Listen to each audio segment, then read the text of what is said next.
We are live and it's a Friday night and we are here with the Wrasslin for Life Network back at it again. Folks, congratulations. You put another one in the books. We're set. Friday is done. We are here. We are ready for the weekend. We are ready to roll. It's going to be a good one tonight. SmackDown is just kicking off. We got Rampage a little bit later on. We got a good few hours on a Friday night, feeling good to rock through more and more wrestling content. We are back at it and we are ready to go. Join us, have fun. Let's go. Logan Paul's here, by the way.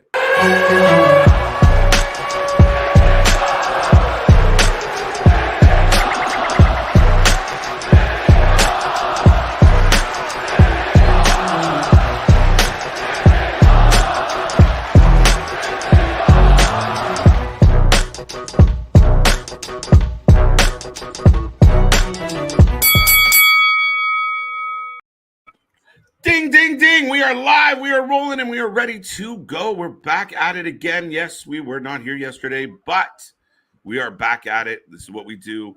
And back Logan, at it like we never left. First That's off, it. can we address the way that you ended that and everything with just a last second? Oh, by the way, Logan Paul's here. It's like, I got He's in some the really ring. shitty news to tell you, but oh, by the way, Logan Paul's here.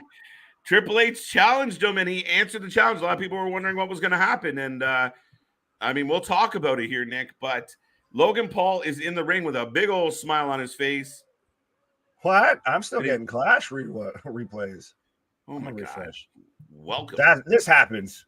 Well, ladies and gentlemen, while he's catching up to me, I will let everybody know we are the Wrasslin for Life Network. I think I've said that already, but I am Every Night KJ White, the Iron Man of YouTube, and I am joined by the troublemaker, the master of mayhem, everybody's best friend, Big Nick, on a Friday.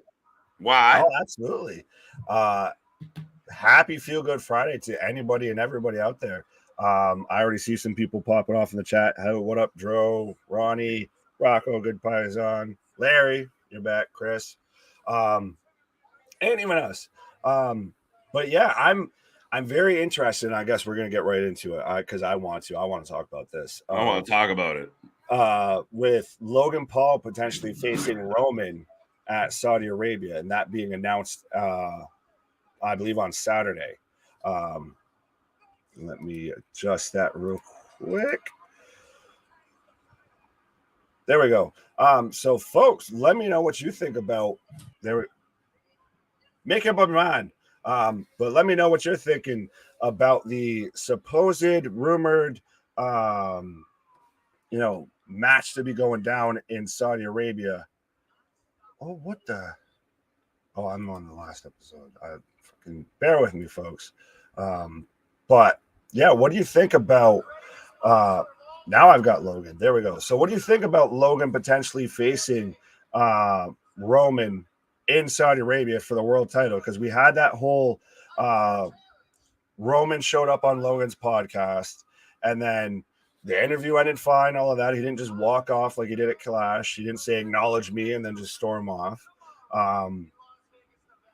But it's all of his little friends and his little posse kind of gassed him up after that about. Ladies and gentlemen, I'm so sorry, dude, but I had to deal with something real quick. No, you're good. But ladies and gentlemen, one of my favorite moments you can ever get in wrestling. Look who is back. My unofficial father, Mr. Paul Heyman. Ladies and gentlemen. Ladies and gentlemen, my name. Yes. And this is great. Being followed out by the entire bloodline minus the tribal chief. Right, but the crowd's just going right along. We're going to build to this till Saudi Arabia. This is kind of insane, to be honest. Yeah, it's going to get so many clicks. Think about the promo offs between Logan and Heyman. Heyman's going to eat that boy alive. Champion. Look at this formidable crew. Oh, it's like, it reminds me, and I don't want to fully get this comparison and everything, but it reminds me of like Eric Bischoff when he would come out with like the NWO behind him. Yeah. Of just, no matter what happens, somebody going to get hurt real bad. I mean, the potential is always there. Now, Logan Paul standing in the ring looks not too phased, but the ring is being surrounded by members of the Bloodline. The Bloodline. He's got the Razor Ramon stick too. He's got the toothpick in. The Bloodline decided to go to the announce table. Oh, I would want to sit on it. Think about it. You're watching Ali Frazier potentially. I want to sit courtside for this. I want to sit, front row. But you know what, dude? I feel like this is too much too soon for Logan Paul. But to me, though, it's one of those of if you're gonna go to Saudi for the Saudi blood money and all of that. Whoa, careful now, careful. Right, but allegedly, supposedly, maybe factually, actually, but neither here nor there. We don't know. We don't. But what better quote unquote main event that you could have that, very clearly Roman's going to win that match. WWE will burn to the ground if Logan Paul wins both titles in Saudi Arabia. It's not going to happen. But I don't know, man. Like, that's part of, I guess, my issue is nobody thinks he's actually going to win this. And maybe part of that argument is, well, they're in Saudi. Like, who cares? Well, that's the biggest argument for me of that is that some Saudi, these are the people that still want Yokozuna and everybody to show up for events. So you tell me you're going to have Roman Reigns, the number one wrestler in professional wrestling, versus Logan Paul, quote unquote king of YouTube, unofficial. They're going to face each other. Absolutely, some Saudi prince is signing up for that. Right. But right now, we got Paul and Logan in the ring going back and forth. So Logan Paul and Paul Heyman. Paul's already talking about Floyd, too. Well, we called him Mickey Mouse. Happy Friday, Gary. How you doing? Oh, Jake Paul's getting brought up. I know we're in Anaheim, but don't act like Mickey Mouse around here. That's such a good line. Right?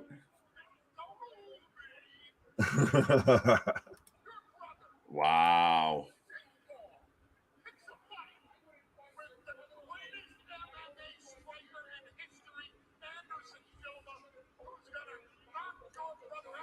Oh, Paul even saying Anderson's going to knock out Jake. Picks a fight with the greatest striker in MMA history. Right? No, not you, Floyd. Floyd Mayweather. Other Floyd. But close. The other Floyd. Credit, half credit. Right? The other one. Sorry. All right. The less famous one. Right. Looking forward to SmackDown, Rampage. Both can be good shows. Rampage is pretty stacked tonight, so I'm looking forward to that. Oh, yeah. Well, that seems to be now. I like what Tony Khan's doing. I know you said before that this is the only choice he had. He had other choices. He just finally is making the right one. He is making a good one.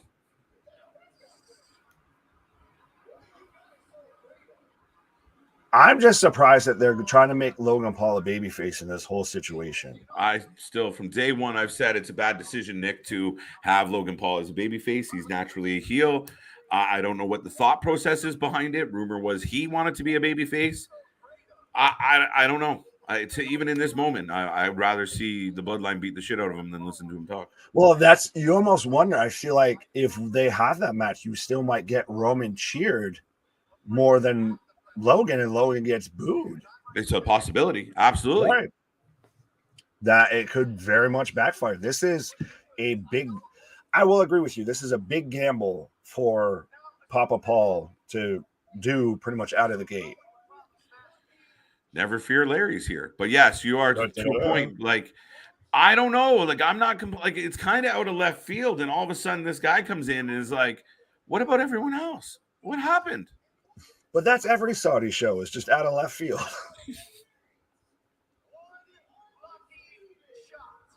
Oh, he's doing the same thing as Cena did of, it takes his one lucky shot. It's like Cena saying, all I need is 3 seconds. 1, 2, 3. Sammy's having a chat with the bloodline. Paul looks beside himself, like, what the hell? Logan's asking the crowd, what if I beat Roman Reigns? Right. We'll all stop watching. It's a possibility. Yeah, it's a high possibility. Right. Bayley's first match on SmackDown since June 25, 2021. It's been a minute. Is she confirmed to have a match? I know that Damage Control is confirmed, quote unquote, to be there. But yeah, I thought the ladies were in a tag match. I didn't know she was in action. Could be either way, but if she is in action, the more Bayley, the more kind of guy we can get, the better. See, sorry, but here's the problem with this: Solo rushes in and Logan Paul gets the better of him. That's not a good look. If anybody comes in and steps to Logan Paul and he gets the better of him, it's not a good look. And Roman having a tough time beating this guy is not a good look. Oh, I don't. Well, I think that's the only way that they're going to try and make him a babyface. But listen to the pop. Sorry, go ahead. The pop for Sammy. Oh, Sammy is going to be the biggest babyface on SmackDown. Sammy. But it's so weird of Heyman to sit there and announce like Solo, like right, like he's flipping Shao Song or something.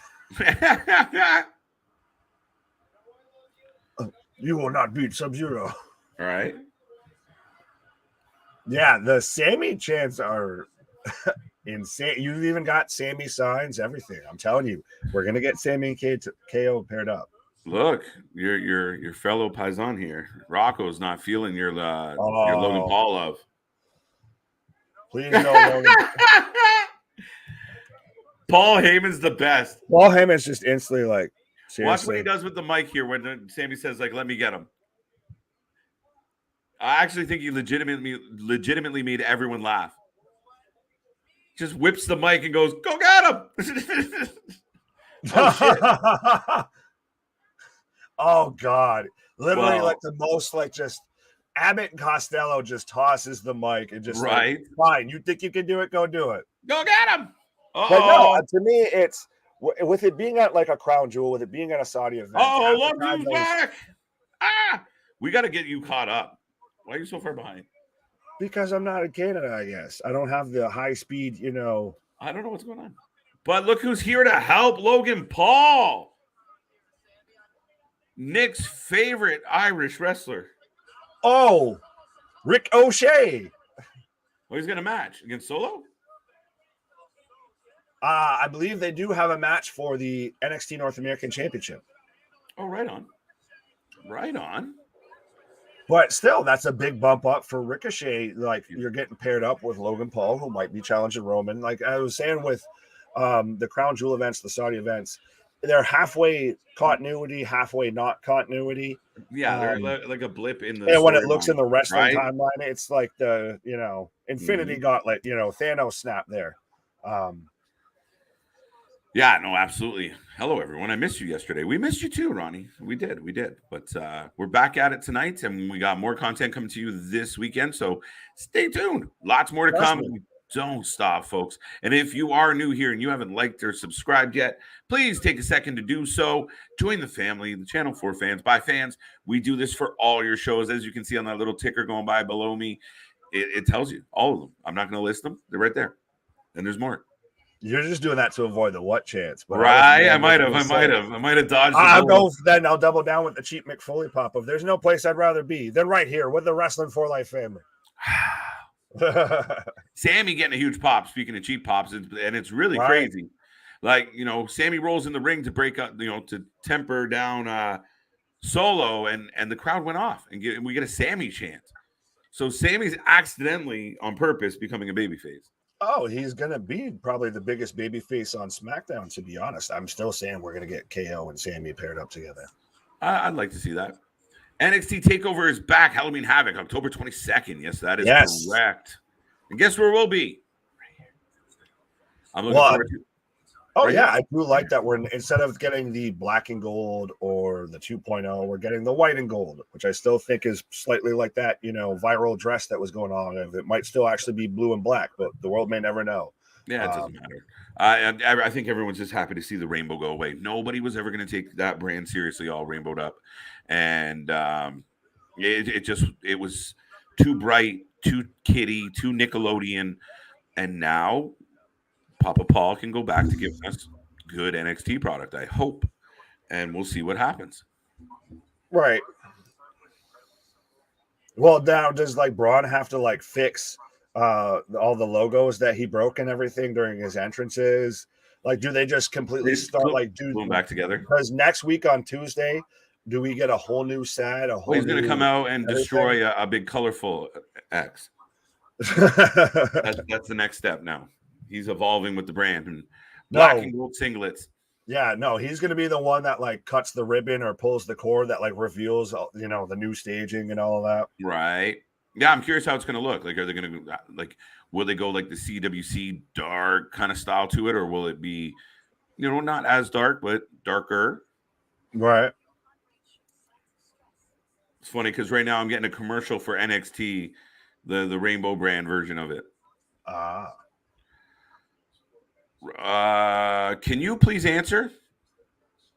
What? I thought that's what we do here, Dro. Right. Brock is there as well. I don't think so. No. It is neither confirmed nor denied that Brock or Roman's there. Yeah, I don't believe I haven't heard that. That's cool. See, we answered. Relax, Dro. Jeez. Patience. Oh, Heyman. Yes, Dale. Yes. What up, Dale? What up, Pink Ranger? What up, JV? Big Victor. A-Town, everybody. Larry. So Logan Paul's at ringside for Ricochet, and Sammy has at least Solo, if not all three, still there. Listen, I really like the look of the bloodline. I mean, especially adding Solo, like the way all three rush the ring there. Look at this. I love Paul. Paul's got his finger up with the rest of them. But no, this should be a good match of Ricochet versus Sammy. I like too that we're getting a rub on Ricochet. He, to me, much like Sammy, don't get me wrong. Right. I'm very happy with everything that's going on with Sammy. I think he's going to be one of the top guys on SmackDown, but I like that Ricochet is also still getting a shine peripherally. They're planning Braun Breaker versus JD McDonough versus Ilya. Now, Damien, if you're showing up to the chat with spoilers, I'm gonna virtually dick punch you. So I feel like everybody's kind of spoiled that little. Right, but that is the rumor, and I'm excited about it. I said it on this channel, and you guys can go play the tape that I said the name you need to watch out for is Ilya. And he went out injured. I was looking at the time frame, and this is a guy, put him on SmackDown and let him relive some magic with Gunther. Down. You let him fight someone like Sammy? Down. Nakamura? Down. Like all of them. He's so talented. Get him in the mix. But if he's going to start there, I'm okay with it. Well, that's one thing that I'm thinking about too, of with this whole NXT white and gold instead of black and gold, of how many guys does Hunter kind of want to just keep down there? Like a guy like Ilya, like a guy like Tyler Bate. When those guys could very much, they don't even need to spend time in NXT. They could just jump right to the main roster. We're good. Yeah. I think Hunter's going to want a good amount of talent. Like, he doesn't want to see what happened to NXT in his absence, where they kind of gutted it, right? They either released or moved up most of everyone except Braun Breaker, that you would see Vince move up anyway. So, yeah, at the end of the day, I think this is Hunter's really going to want to make that attempt to bring back the brand.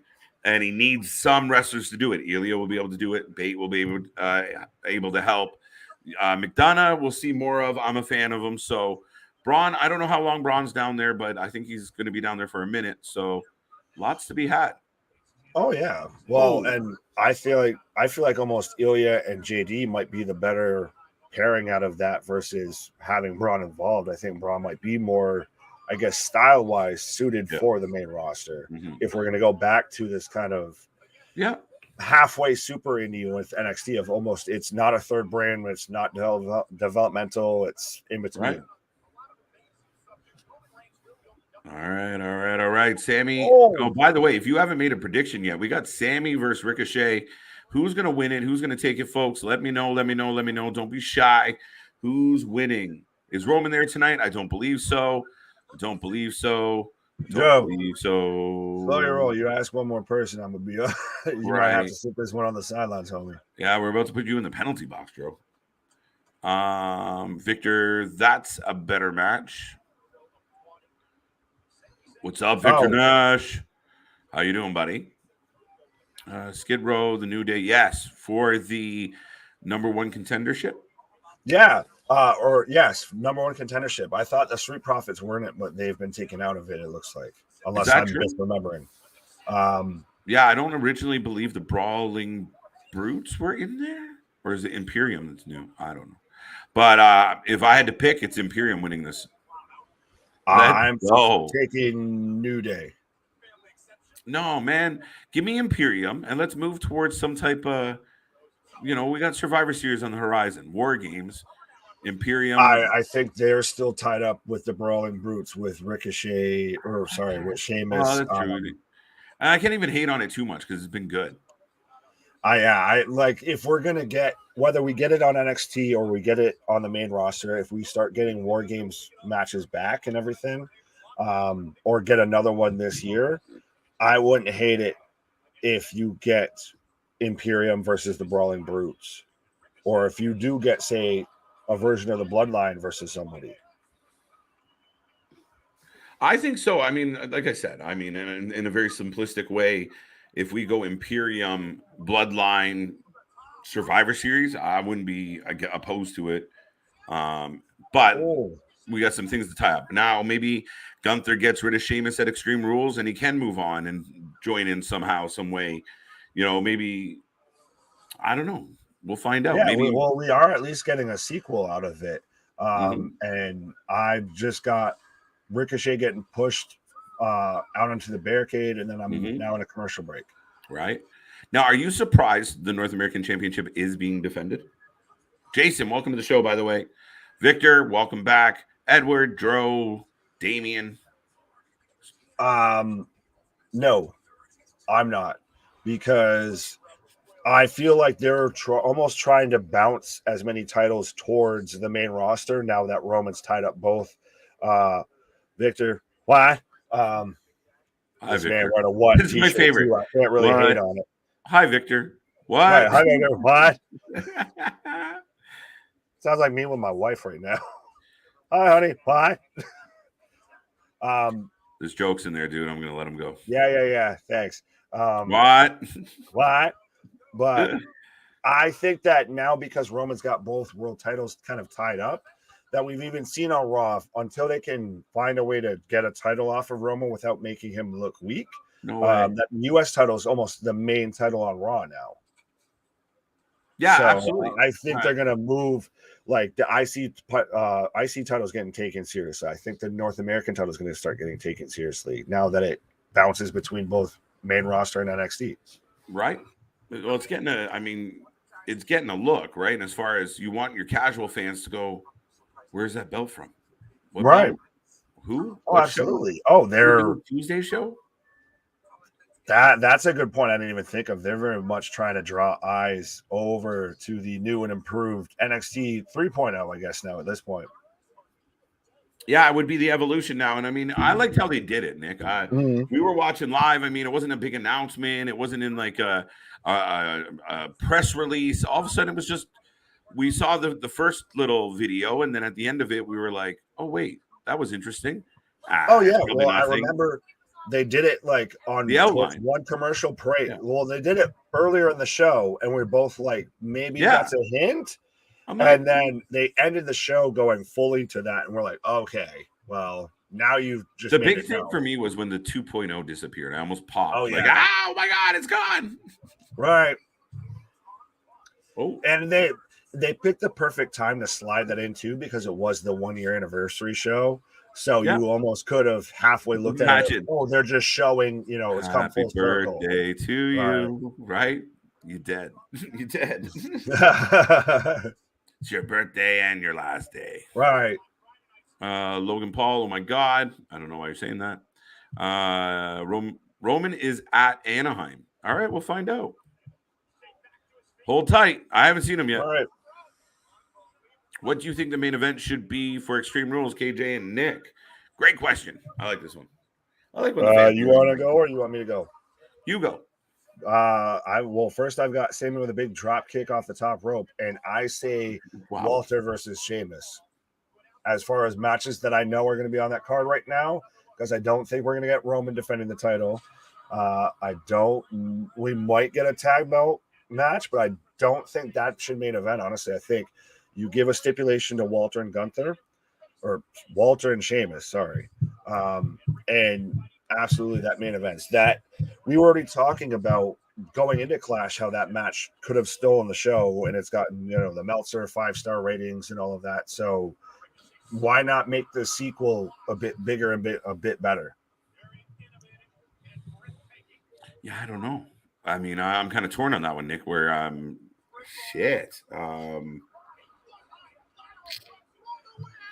I like the idea. I'm just wondering if there's something else in there. Is there some type Sammy almost gets the 3 count, but only gets a 2. But Nick, I think there's some potential in there for, I don't know, like a bloodline Logan Paul and friends feud, maybe to end it. I don't know. I really don't know what's going to happen at this pay-per-view yet, but I mean, we'll see how it takes shape. I feel like there's a main event yet to be announced of some kind. Well, I think it's more of just going to be stipulations added to it, especially since it is in Philadelphia and they're very much playing into, with Paul on the books, that it's, the home of ECW. Super Speaking kick of by Paul, Rick. he was defeated at ringside. What's that? I was just seeing Paul just turn, and he just was slamming Michael Cole's drink and everything like that. I was like, this man looks defeated at ringside. I got Ricochet going to the top. Jimmy is on the apron. Ricochet is chasing him. You got me stuck on saying Ricochet every time. Logan Paul's up on the apron now. Ref's distracted. Blue Thunder Bomb. 1, 2. Took too long. Damn, you're that far. I'm just getting Ricochet going up. Yeah, you're like fucking. No, it's fine. I talk enough as it is. We don't need to try and play this catch-up game. I'm a hot dog, so catch up, homie. There you go. Right. How everyone doing, Ronnie? We're doing well. How are you doing? Maybe later tonight we'll get a Jamie Hader. Maybe later. You right? I like it. Skid Row wins. Skid shit wins. Oh, okay. Whoa. 2. Good match. Oh, well, it's, two guys that can actually really go. Like, I'm sure on Indies, this would have, main evented, Chikara's WrestleMania or something like that. Like, this is. Oh, V-Trigger. You got me calling it the V-Trigger. I hate that. I don't even like that. Just a little bit of Kenny in you. Never. Pause. Pardon? Yeah. Call you Kota Ibushi. Oh, now we got another referee distraction. 1, 2. Oh. I like how Ricochet too is just at what point does the ref kick? Nikes. Sorry, Nick, but at what point does the ref kick at least somebody out of ringside? She can't keep control of any of this shit. And she's still officiating better than any AEW official. Yeah, no, well, fuck. The mannequins have done a better job officiating. Oh! Jimmy and Sammy face to face. The cracks are showing. Thank you, Raleigh. Raleigh, how are you, buddy? Hope you're doing well. Put the 24/7, but that's actually genius. People are going to say, Mark, I don't give a shit. That's funny as fuck. The 24/7 title is a house show. No, it's him and Jay. Jay, that's what. Did I say Jimmy? Yes, you did. Oh, my bad. You're damn right you're bad. Yeah, what the hell? They had a storyline for a year about this. I honestly like the idea because if Sammy was running around with the nothingness that is the 24/7 title, I mean, that's not terrible, right? Because it kind of adds to his gimmick of The being a 24/7 title goofball. needs to be a house show thing. Shooting star. Oh. 1, 2, Trace. Ricochet picks up the win. Uh-oh, we got music. You can't even tell me that Right, she Mox just with the announced chair. that as Ricochet too. Yo, I'm looking forward towards Ricochet too. He did the pause and everything. Right? Solo and Moss are going to be a good match. Oh yeah. Now, do they actually just change his name back to like Riddick? They should call him something. They're not calling him better than Madcap.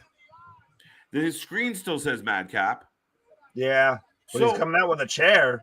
So is the Madcap matchup next? Because if so, this group will have been on TV from the start of the show to probably another 15 minutes or so.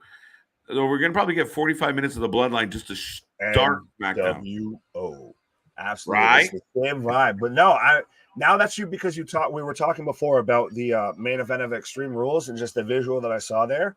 It could be a 6-man tag between Logan Paul, Madcap, and Ricochet versus basically the Uso family. Yep. That's what it looked like. Oh, and Doomsday Cross is here too. That's how they packaged him, folks. I didn't just choose that name. Right. I didn't do it. I didn't do it. Blame them. It wasn't me. Sammy should have won. No, you're wrong. I like how this went. This is building to something bigger. Right. It's Sammy's at a point to where he can eat a loss. Well, not only that though, but everyone can, plainly see that. Oh shit, Sammy lost because of the Usos. Right. And now you see him getting frustrated, tired of Jay's shit. Like, you're seeing it, right, Nick? Yeah. Oh, yeah. You absolutely. The second Solo was involved at Clash and everything, you pretty much saw Sammy instantly go on the defensive of like even, responding to Rikishi about almost like you have 4 sons, huh? Yeah, right. Like, no, that made me laugh as hell. Like, I mean, that's what kind of guy Sammy is, though, right? He makes me laugh and he plays it well. Oh, yeah. That's why I think the 24/7 belt would be funny as shit. Bring back like the old hardcore belt and you just then you make him Crash Holly. Our truth is Crash Holly. He needs a belt to fit in, but he doesn't get a belt we take serious, and that's the joke.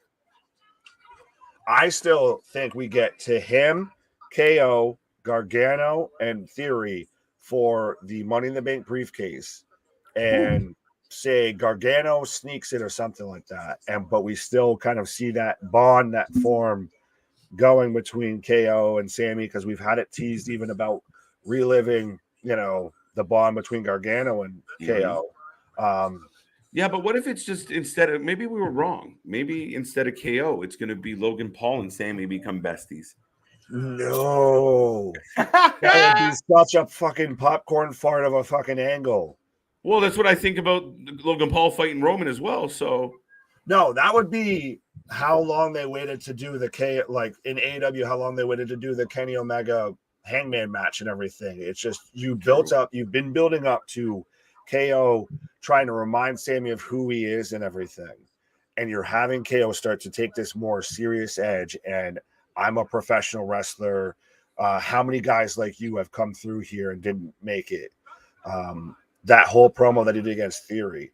So I think those two just blend perfectly together. And I still say they're the ones that take the belts off the Usos. And we build all the way till those two facing each other at WrestleMania 40. 40. Yeah. I mean, I almost want to get it in for 39, to be honest. No? Too soon? Too soon. Yeah, Logan Paul can be just dropped in the title picture. Because no one takes him seriously, though. That's the thing. You take KO seriously, you take him. What he wins? He's won 2. WrestleMania and SummerSlam. But that's the thing. You don't take him seriously. So who gives a when it comes to Saudi? You really want, like, say, Roman versus Cross at Saudi Arabia instead of, say, Roman versus Logan, to where you already know you don't care about it, so it's halfway continuity. I get it. I get the premise, but now I almost just hate. Well, I mean, we already kind of hate Logan Paul, which I'm there with you. No, I don't hate Logan Paul. I think, listen, don't get me wrong, especially when Vince was in charge. I was adamant at SummerSlam and shit. Sign both Paul brothers. Like, let's go. Even his brother's a big, plays such a good heel. I mean, this guy just shows up as a guest appearance and he's out chirping the fans in the pre-show. Like, let them go. I'm all for them. To be 100% honest, I think they're better pro wrestlers than a lot of people we see. Well, and that's the interesting thing, too, is we've seen now between him and between Bad Bunny, we've seen this whole change as far as celebrity guest appearances. Stop bringing up Bad Bunny. Everyone knows he sucked, right? Wait, what? Yeah, everyone knows Bad Bunny sucked, right? Like everyone brings up Bad Bunny like he's like the bar of celebrity performance in wrestling. He sucked. You really don't think that match was good? But by the way, we've got Karrion Kross on my screen right now. Yeah, Karrion Kross and Scarlett. So we're gonna get, I'm guessing, Karrion and Drew at Extreme Rules, and that's probably the main event. That wouldn't be a bad shout either. Right. But either way, that's potentially 3 matches that we could get at Extreme Rules that we're excited to see. Extreme Rules could be really good. And ladies and gentlemen. And when's the last time you said that when it comes to WWE? Absolutely. I mean, you look at like you said, the potential. Drew, Karrion. We know we're going to get some type of, probably going to get a Gargano Theory match. We know we're leading somewhere with the Bloodline and Sammy and all this shit. Maybe we get Sammy versus Jay at Extreme Rules. Totally or down maybe for that. That wouldn't be bad. I'm thinking maybe we get a KO versus Theory match at Extreme Rules. Well, maybe at the very least, I hope that they at least put the stipulations and the Extreme back in the whole reason of having an Extreme Rules pay-per-view. For anybody following along at home, is here. Oh, why'd you have to ruin that for me? I'm still getting Karrion Kross and Scarlett. Why'd you have to ruin that party for me? Yeah, man, this is a tough one. How do you follow that with that? Because Karrion Kross is just thanks. Yeah, so folks, I am getting maximum male models coming out right now, which I still think we're slowly seeing the turn of Max Dupree back into LA Knight, or maybe even at least Eli Drake. Yeah, because we're getting away from the sing-songy kind of tone that he had. It very much sounds like LA Knight cutting a promo right now. But is anyone out there honestly invested outside of the memes, I feel, in the maximum male models? Is anyone out there just like me, I guess, still smoking the hopium that they're going to somehow salvage this and we're going to get LA Knight back again? That this has all just been a fever dream that we all need to not remember. I wish Cross would feud with Taker, or what a Mania match that would be. Would have been. I don't want to see Taker anytime going back there. I get the reason for thinking that, but the man doesn't have it anymore. But that would have. There's a few matches that was missed with Taker. I feel like him and Bray could have been done better. We still could have, and honestly probably should have gotten the match between him and Sting, even if it was Victor saying Max Dupree is hot. Yes! Braun is here just smashing through the maximum male models. Mansour and Massey now are just getting demolished by the monster among men. Braun Strowman. Yes, check your screen, Nick. What? Braun, what? I never loved Braun more than now. Yes, absolutely. If this is all Braun Strowman shows up and does, is just, all right, he's the cleaner for Triple H. If he just shows up with like, all right, this is some Vince stuff. We're sick of this. We're over this. We're done with this. Just shows up and just destroys it. I'm here for this. Yeah. Mansoor right now just getting manhandled, pause, by Braun Strowman. Look at the huge guy in the what? So, and Braun's doing his best Wardlow impression with now setting him up for the power bomb and playing to the crowd and all of that. It's literally almost looks identical to when Wardlow hits the Symphony of Power Bombs. Oh, for the love of the Lord. Now we've got Chad Gable come out. And does Braun Strowman have a nose ring in? It almost looks like he does. Chad Gable, did you not learn before? Granted, you are the only man to trip up Braun Strowman just by kind of being in his presence. So I'll give you that. But so are we going to get Braun Strowman versus Chad Gable right now? Oh, no, Otis. Otis with the, the surprise sneak up that failed. You knew what?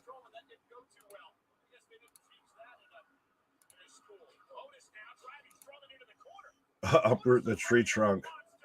So now Otis is just taking it to Braun. I'm interested to see if they're going to do that match of Otis versus Braun and just two big beefy boys, literally. Strowman just did the Undertaker of just literally gets power slammed and then just sits right back up like it's nothing. So they've just made Braun Superman, apparently. Alexander, and again, shout out to everybody, popping off in the chat right now. Alexander, Damian, Dro, Larry. Imagine Nick Gage appear in a WWE ring. I can't because it won't ever happen. That's the thing is there's a line that man has crossed that WWE is not going to associate themselves with.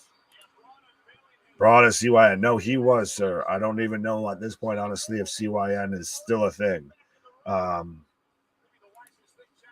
That Michael Myers sit-up kind of makes me wish Strowman had a mask. I see what you're trying to do there, JV. You're trying to go into the whole thing. Now, folks, we've heard the whole rumors and everything, and I am in a commercial break right now, but we've heard the whole rumors about Braun Strowman, Bray Wyatt having discussions with WWE about a return and everything. And there have been some people speculating that Braun's going to come back and just become the black sheep, and then we'll get Eric Redbeard to come back and he'll just go back to his role.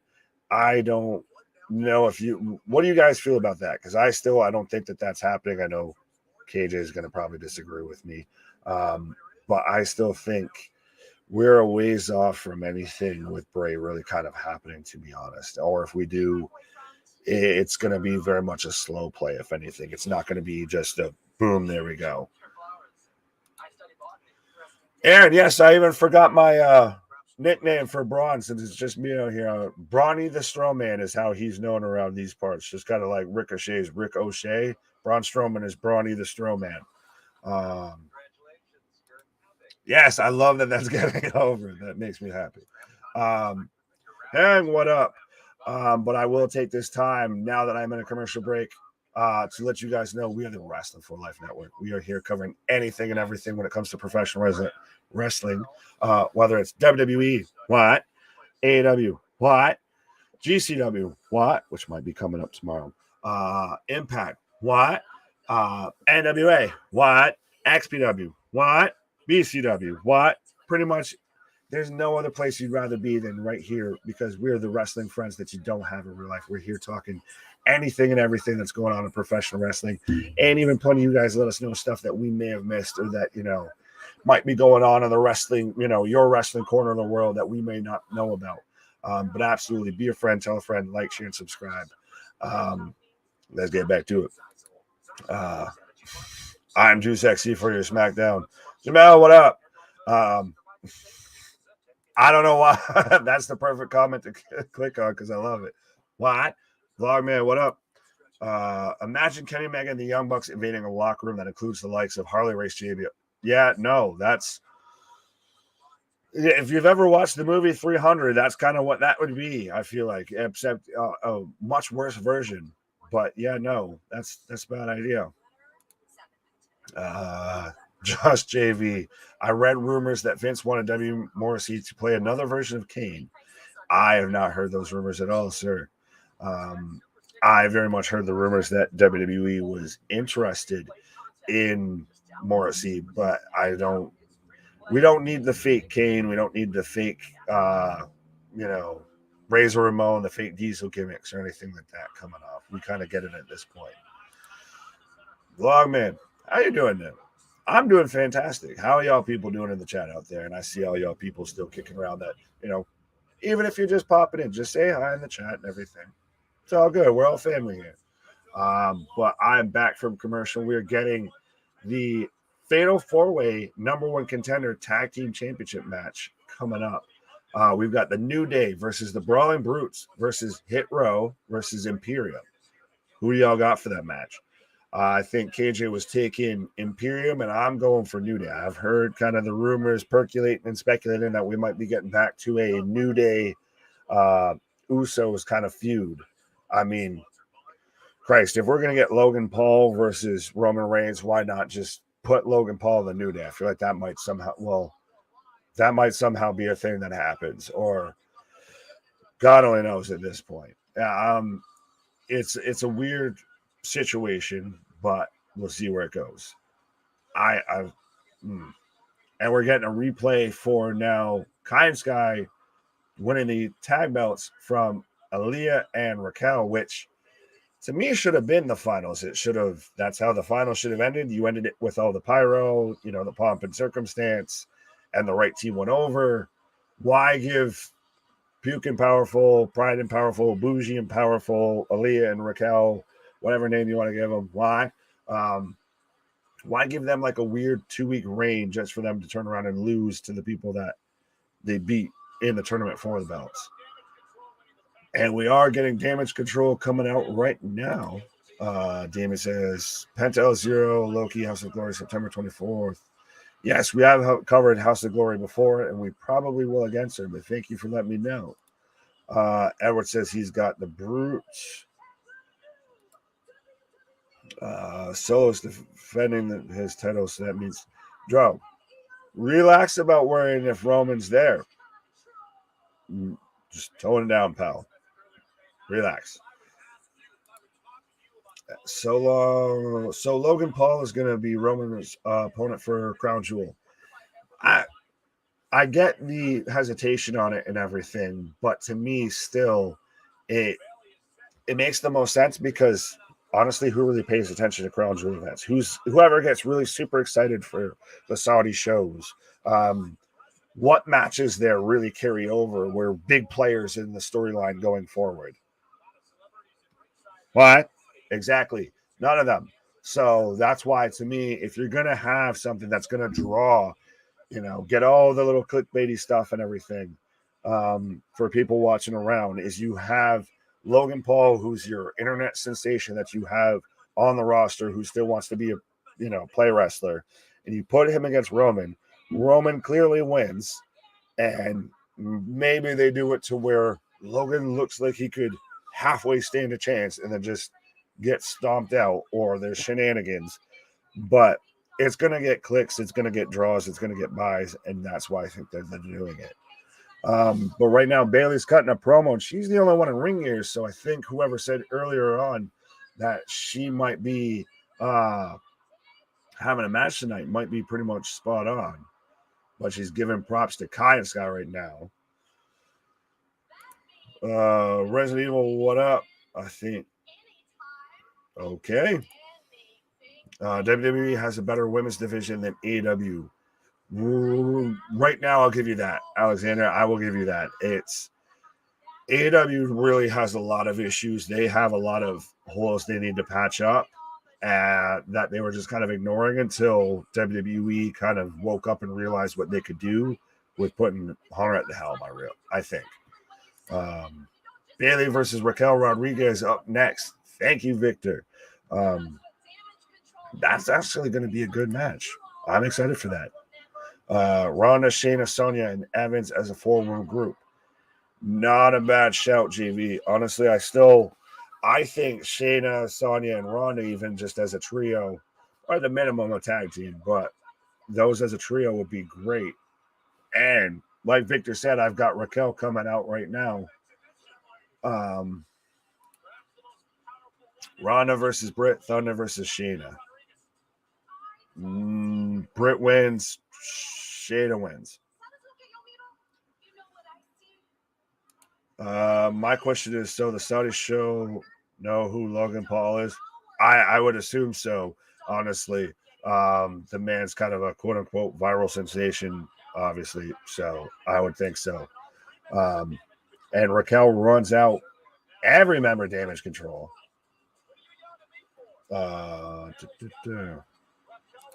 So up next, folks, we're going to have Raquel versus Bayley. Let me know who you have for that match. I think it's very clearly going to be Bayley. Bayley with the Eminem reference. Guess who's back? Back again. I didn't catch that, Victor. Thank you. Probably Impact Women's Division K2 at the moment. WWE better. That's actually not a bad shout. For the longest time, I would say that Impact had the best women's division. But right now, I think WWE is just there's enough suspense, there's enough appeal, there's enough that compels you to tune in and watch, every women's match. Because I know they control the internet. Why? Do you know how to? No, I don't. And I don't know why you need to know here. Let's all play nice here. Bayley for the win. Yeah, I think it's obviously, and I think Vlogman agrees with you, it's going to be Bayley. But so what, I guess, is anyone with me that Jake Paul versus Roman at Saudi Arabia isn't a bad idea? That it's, kind of the best that they can do. I mean, do you really want to waste a feud with Carrion in a Saudi show? Do you want to waste a feud or, another feud with Drew, or we build up Shinsuke or anything like that? I think that, this is really the best thing that they could have going right now. And again, like I said, it's going to get clicks and nobody cares because everybody knows that Roman's winning. Although if Jake Paul somehow ends up with both the titles, I think we're going to be done watching WWE for quite a while, to be honest, because I think that to me would be a worse decision than anything Vince could have done in quite a while. Well, at least on screen. What do you think about Ricky the Dragon Steamboat making his in-ring debut back in wrestling after 11 years on Big Time Wrestling? I know you told me about this, Logan. No, debatable, because Ricky, granted, I know that was a long time ago, had that whole feud with Jericho when he kind of did a little half comeback and everything. Again, I know that was a long time ago, but I don't think he's in as rough of a state of a guy, say, as like Hogan or Flair if they tried to come back. I don't know why. Why would you think he's any different than a lot of them? I don't think we're gonna get like a great match. Oh, I don't think it's gonna be a fantastic 5-star match, but I don't think you're not gonna have one of those to like just make it out alive, please. Yeah, no, I hear you, but I mean, I don't know, man. I mean, we just kind of went through the Ric Flair thing, and like shit. Yeah, I don't really need to see it. I was a huge Ricky the Dragon Steamboat fan when I was a kid, but I don't want to see him now. Stay home. I'm not saying I'm, beating down the door for it. I'm just I'm not scared for the man's health. So we're getting Raquel versus Bayley? Yes, sir. There we go. So Bayley is in action. Well, she came out and she was the only one in ring gear. So it kind of gave it away. Yeah, they might have. A little bit.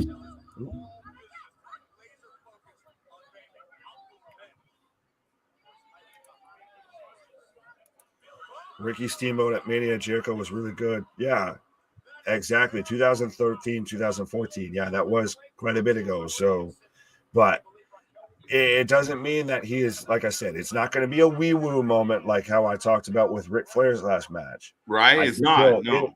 No. he'll get through the match. It just won't be great. We don't exactly need it, but I don't hate it.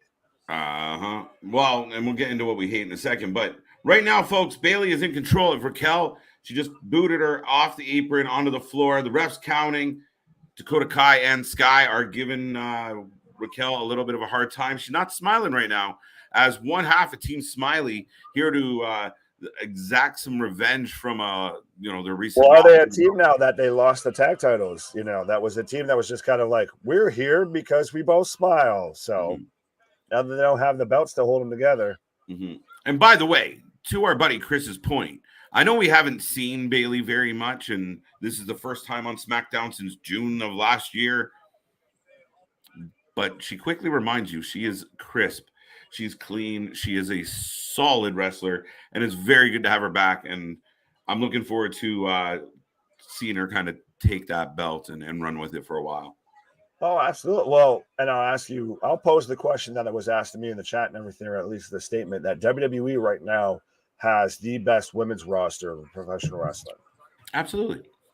It's not even an argument. Any AEW fans, I haven't seen my buddy Robert tonight, but I mean, anybody that wants to argue, no, AEW has better talented wrestlers. It's not true.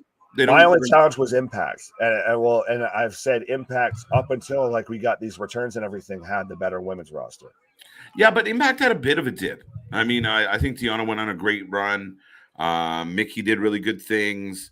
I don't know. Maybe as of late, it hasn't been as hot as it was for a while. But I mean, yeah, the Knockouts division, to me, probably overall at some points anyway, 2 count, by the way, was better than AEW's women roster. And AEW's women roster hasn't been booked well. It hasn't been pushed well. Hasn't been highlighted. We haven't had a whole lot of good matches. They're more known for the botches. It's bad. I mean, but I'm not knocking them. What? Jamie Hayter. Like she got planted by Sheeta. Every time there's a women's match, someone's nose gets broken, someone gets a concussion, right? Someone gets punched in the mouth, somebody gonna get hurt real bad. Yeah, somebody always gets hurt real bad. Yeah. Oh, yeah. Bailey still absolutely looks like she has not missed a single step, a single gear with that whole time off from the ring. She very much still looks like she should be facing Liv.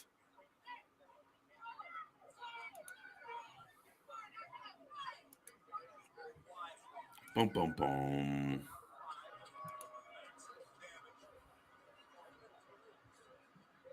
Oh, are you going? What? I paused. Anyway, folks, back to the action. My buddy Nick is going to take a pause. That's what I was waiting for. But we have Raquel much in the control of Bailey right now. Bailey's digging in, and Kind Sky at ringside cheering her on. But Raquel is now upset. Ooh. She got Bailey by the throat, throws her into the turnbuckle, and body shot. Big clothesline. What else we got here, folks? Look, bottom line is all wrestlers from the 80s, 90s should not step foot in the ring competing. There's a couple exceptions to that. Definitely, Edward. There's definitely a couple exceptions to that. However, not many of them should. And again, especially from the 80s at this point, right? I mean, I like Steamboat, but it's like when like Superfly keeps making comebacks. I mean, even at times, and some people are gonna hate that I said this, but you see Ricky Morton out there, and you're like, dude, just hang him up. It's fun, it's gimmicky, it's cute. But you get to a point where it's not, it just stops being something you want to see, right? Especially when they take on current talent. It's a tough one where you don't really, you don't want to see your grandfather get beaten up. Nobody wants to see that. Oh, shit. Raquel is second rope and squishes both Bailey and Dakota. Wow. Going for the power bomb. Io says, not tonight. Bailey hooks her. There she goes. 1, 2, 3. With a little bit of assistance from one Dakota Kai and, well, I guess 2. And Io. I always want to call her Io Shirai. But Bailey picks up the win in her big SmackDown return, folks. Let me know how you feel about it. And now they're beating up on Raquel again. Does anyone else out there think we could get Charlotte Flair at Extreme Rules, by the way? Uh-oh. Here comes Shotzi. Who saw that coming? Bailey wins. Tatanka, Gangrel, Jerry Lawler all still wrestle. Yeah, but even like the last time we saw Gangrel, he hangs. But I mean, you see the age on him. Tatanka, I mean, shit. I mean, I think he can wrestle till he's 105 based on what he does. Jerry Lawler's a legend. I mean, Jerry Lawler might be that exception. So there are some exceptions, and I don't disagree with that. So for me, yeah, I don't know. I mean, once it's hard to walk to the ring, I think you kind of got to reconsider trying to compete in the ring. Some exceptions for you. There you go. Thank you, Rally Sport. I like it. Bailey wins. Again, the graphic right now for the New Day, the Brawling Brutes, Hit Row, Imperium, Fatal 4-Way, #1 contenders. And Solo Sikoa up against Madcap Moss. And the new logo on the screen, by the way, the white and gold. By the way, folks, being that we didn't really rumble this week, what does everyone out there think of the reveal of the new logo? Are we excited? Are we happy to see it? Does anybody not like it? We're getting Ronda Rousey in an interview next, by the way, and we're heading back into a commercial. But yeah, let me know. How do you feel about the new NXT branding? Or, where's this going to go? We're getting takeovers again. Papa Paul's on a mission, and I think he's slowly but surely chipping away at the iceberg that was the old WWE. Boom, boom. What else we got here, folks? Some love. Thank you for being here. Thank you for being here. Victor, Shotzi, yeah. Rumor is, have you guys heard the rumor that Shotzi is getting her tank back? Think about it. I don't mind it. Anybody else happy about the tank coming back to the show? Why not, right? I mean, why would they take it away? They have no reason to take it away. So, yeah, it's kind of fun. She shoots T-shirts and whatever else. So, I'm all for it. Shotzi needs your tank back. There you go, A-Town. Well, you might get your wish.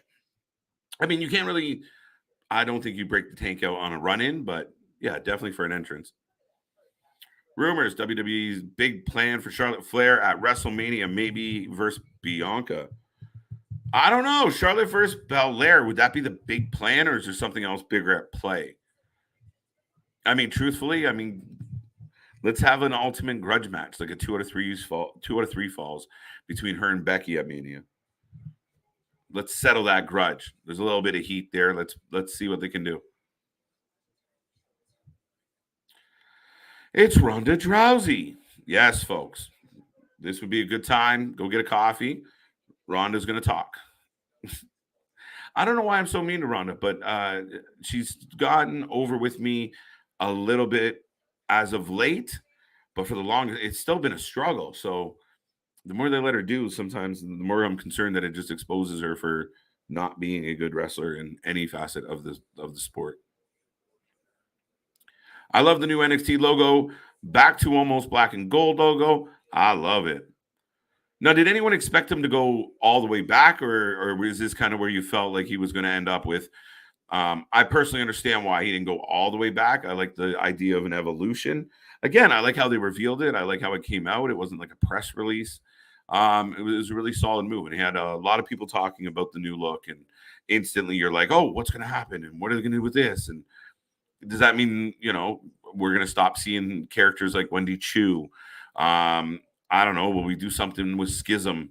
What else will change? What else could change with NXT? Who stays? Who goes? Who who joins, who returns. There's a lot of options. There's a lot of guys that Triple H liked that ended up getting released that I think Triple H wants to bring back. And again, I do think part of this is for Triple H a bit of a, all right, my turn. Like he said, I get to pick the flavor of the ice cream. And that's it. I mean, I think he's doing everything he can to throw some sprinkles on his ice cream right now. And we can't really complain. That being said, I mean, Braun Strowman versus Otis, by the way. Interesting setup tonight. I wasn't on stream at the time, but yeah, Otis, big slam on our buddy Braun. Braun no sold it, but sat up, gave us a little bit of the Undertaker. But it looks like Gable was holding him back, and it looks like now we're going to get Big Otis versus Braun Strowman. What do you think? I mean, I was actually kind of like, all right, I'm not bad, especially with the mouthpiece like Gable involved. I'm surprised I'm saying it, but I'm not that opposed to it. I think it could be half decent. The Wrecking Ball versus the Monster. Boom. I'm glad Triple H was like, get rid of this crap called NXT 2.0. No more. Yeah, we kind of assumed that was going to happen, Rally Sport. I mean, we really did see the writing on the wall because, I mean, it was only so long that colorful Nickelodeon vibe that they were throwing out was going to work. And you knew it wasn't Triple H's cup of tea. And you felt like he was going to purposefully, undo it and try and prove that, we are NXT. We're going to be something special again.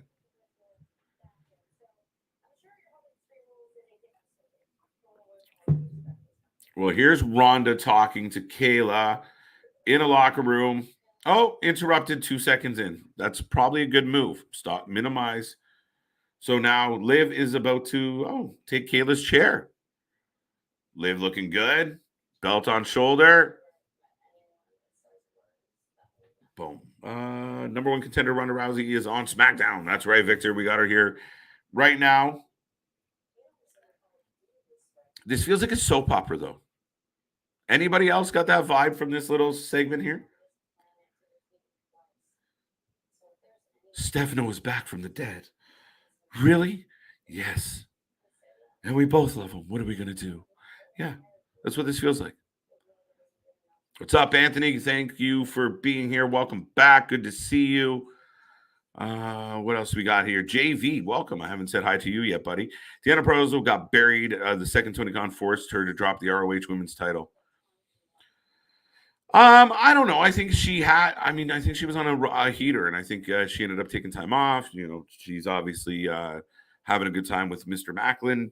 So I think, everything has a cycle, and I think before she gets stale, she backs off. She kind of systematically lost a bunch of belts. Tony's Tony. I mean, he wasn't going to let Deanna have the belt. He wanted on his own handpicked wrestlers, and so he went another way. And especially with her affiliation with Impact, you knew it was going to happen. So I don't know if he exactly buried her. It was kind of expected, and she still went on to have a decent run.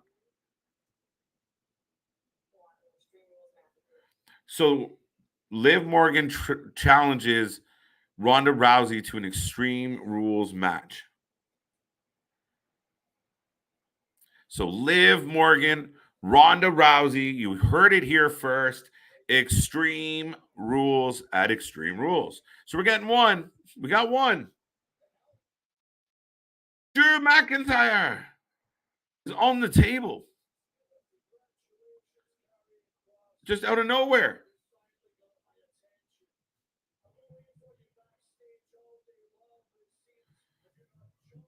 Here we go. So we're going to get Drew and Karrion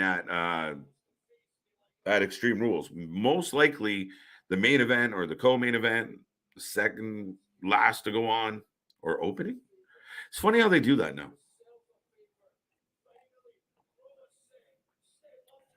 Sorry, folks.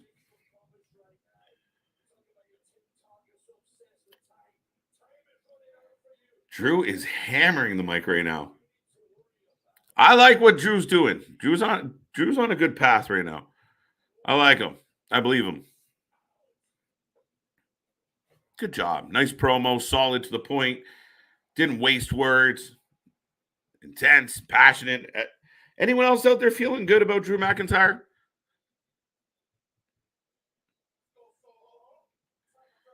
And we are in the back. Solo Sikoa getting a hype talk from his brothers. Sammy looking grumpy as shit.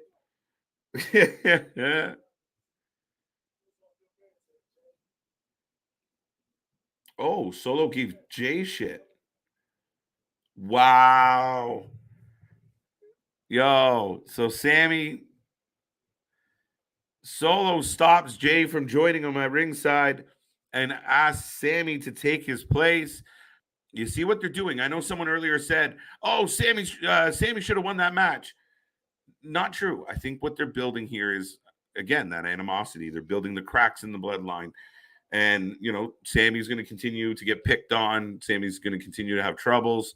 But it's going to cause issues. And I think it might lead to, I'm down. Totally to see like Jay versus Sammy. I don't know. I think that would be a hell of a match. And there's a lot of angles here. We talk about the possibility of KO coming to his aid. We saw the segment where KO was pleading to him about being a putz and being their patsy. I don't know, folks, but I like what they're doing. And now Jay's pissed at Sammy even more. Sammy was already pissed with Jay. Yeah. Interesting. Some storytelling. Now I'm getting a picture-in-picture replay of Solo winning the North American title in very impressive fashion on Tuesday night. I think it was his best match ever. It's unfortunate for Carmelo Hayes. Carmelo's been on a heater, but I think they have other plans for Carmelo as possible, or is possible. Ronda Rousey should laugh at Thunder Rosa or Britt Baker. Why? Ronda Rousey should laugh. I don't know. Ronda Rousey might not be the best example, but I think if you're making a comparable between the two rosters, let's forget about Ronda Rousey. When you have wrestlers, they're out right now, but like Charlotte, you have Belair. Like Belair would be the top women's wrestler if she went over to AEW. Charlotte Flair is just the next level, so it's not even a fair comparable. She would set the bar completely on a different level if she walked over to that side. That's where the comparables come in. Bayley instantly should be one of the top star in that division. So when you have that many wrestlers that could go over to the other side and instantly be at the top of the food chain, it kind of goes to show the level and the depth of the women's roster. And we know women's wrestling is super important to Triple H, father of 3 daughters, and Stephanie McMahon, of course, has been a big advocate of the women's revolution or evolution or both. And we've seen it. One of the first big splashes they make is 3 women returning to the roster. It's pretty good. And I think you're going to consistently see that. But the comparable, I think you can't really deny what you're getting out of WWE now that it's had to change. Whew, that was windy. I'm in another commercial, so I will take a second to remind everybody a couple things. First and foremost, if you haven't gone and checked it out yet, we do have t-shirts. Yes, we have t-shirts. And if I time this right, it's going to go really well. So we have t-shirts. Go to Alt Wrestling Tees. You can get something like the What t-shirt. The What t-shirt. What? Sorry. Half a second. Yes, we have a What t-shirt. Why? There you go. In honor of this man, this crazy water over here. We also have right? We also have the Mr. Every Night t-shirt. Buy this one, wear it to the bar, let everybody know what's up. And then if you're not having any of anybody's, shit, essentially. But it's the CJ Cut Your Shit t-shirt as well. So go check out Alt Wrestling Tees on Instagram. You can reach out to altwrestlingtees@gmail.com. And go check out all their t-shirts. They got a lot going on over there. So we appreciate them doing up a few t-shirts for us, and we got more coming your way. But go check them out. And if you haven't checked it out, Look, our man Victor in the chat looking sharp. I'm going to say, you can look like that beautiful bastard right there, wearing beautiful the finest threads when it comes to professional wrestling, with a lovely white t-shirt.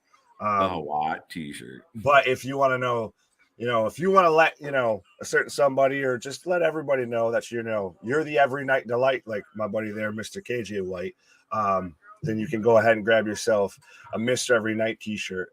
Or if you're just, sick of all the nonsense from everybody going around and everything, you just need to let everybody just know what you're feeling inside and just let it out. You can get a Mr. CJ Brand Cut the Shit t-shirt. Yes, absolutely. Go ahead and check out Alt Wrestling Tees. And I will toss this one to you there, that if you're going to any event that you want to go to, especially now that we're in the lovely little fall season, if you're checking out any sort of concert, any sort of wrestling promotion, any sort of show, any sort of event that you're going to, you can use a nice little code that KJ's got over there. It's code Wrasslin, like in our title. So go check out SeatGeek, get your purchase. When you get to the end, put in promo code Wrasslin, save $20 on your first purchase, and don't forget, get a t-shirt with the extra $20 that you saved.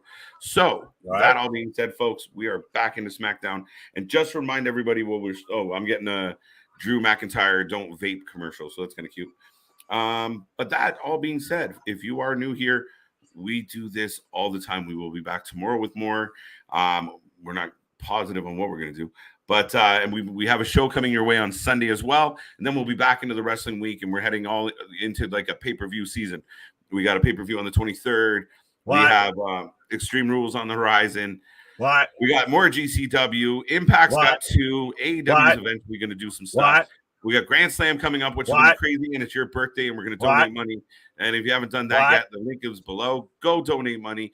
We are raising money for mental health in honor of this man's birthday. So go check that out, folks. Go shed some love. We've already raised some coin, so we appreciate any penny you could spare for a great, great cause and in honor of my man's birthday. So give him the gift of giving. Absolutely. Help me help you. Well, right. Help me to help you. And like I was saying, that post and everything. So it's the first post that if you go to my Instagram and everything, absolutely be a friend, tell a friend.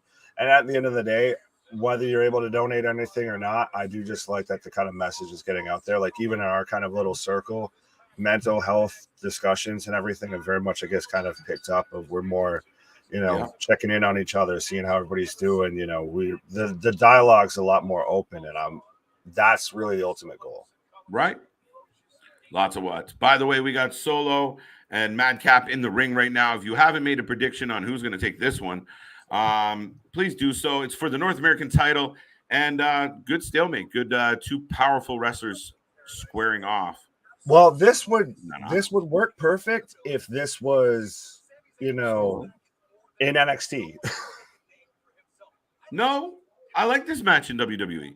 Oh no, I do still like it, but it's just one of those of Madcap has that a little bit, NXT feel. Solo maybe still kind of sort of. Well, if you use Solo as like an extension of the bloodline in NXT.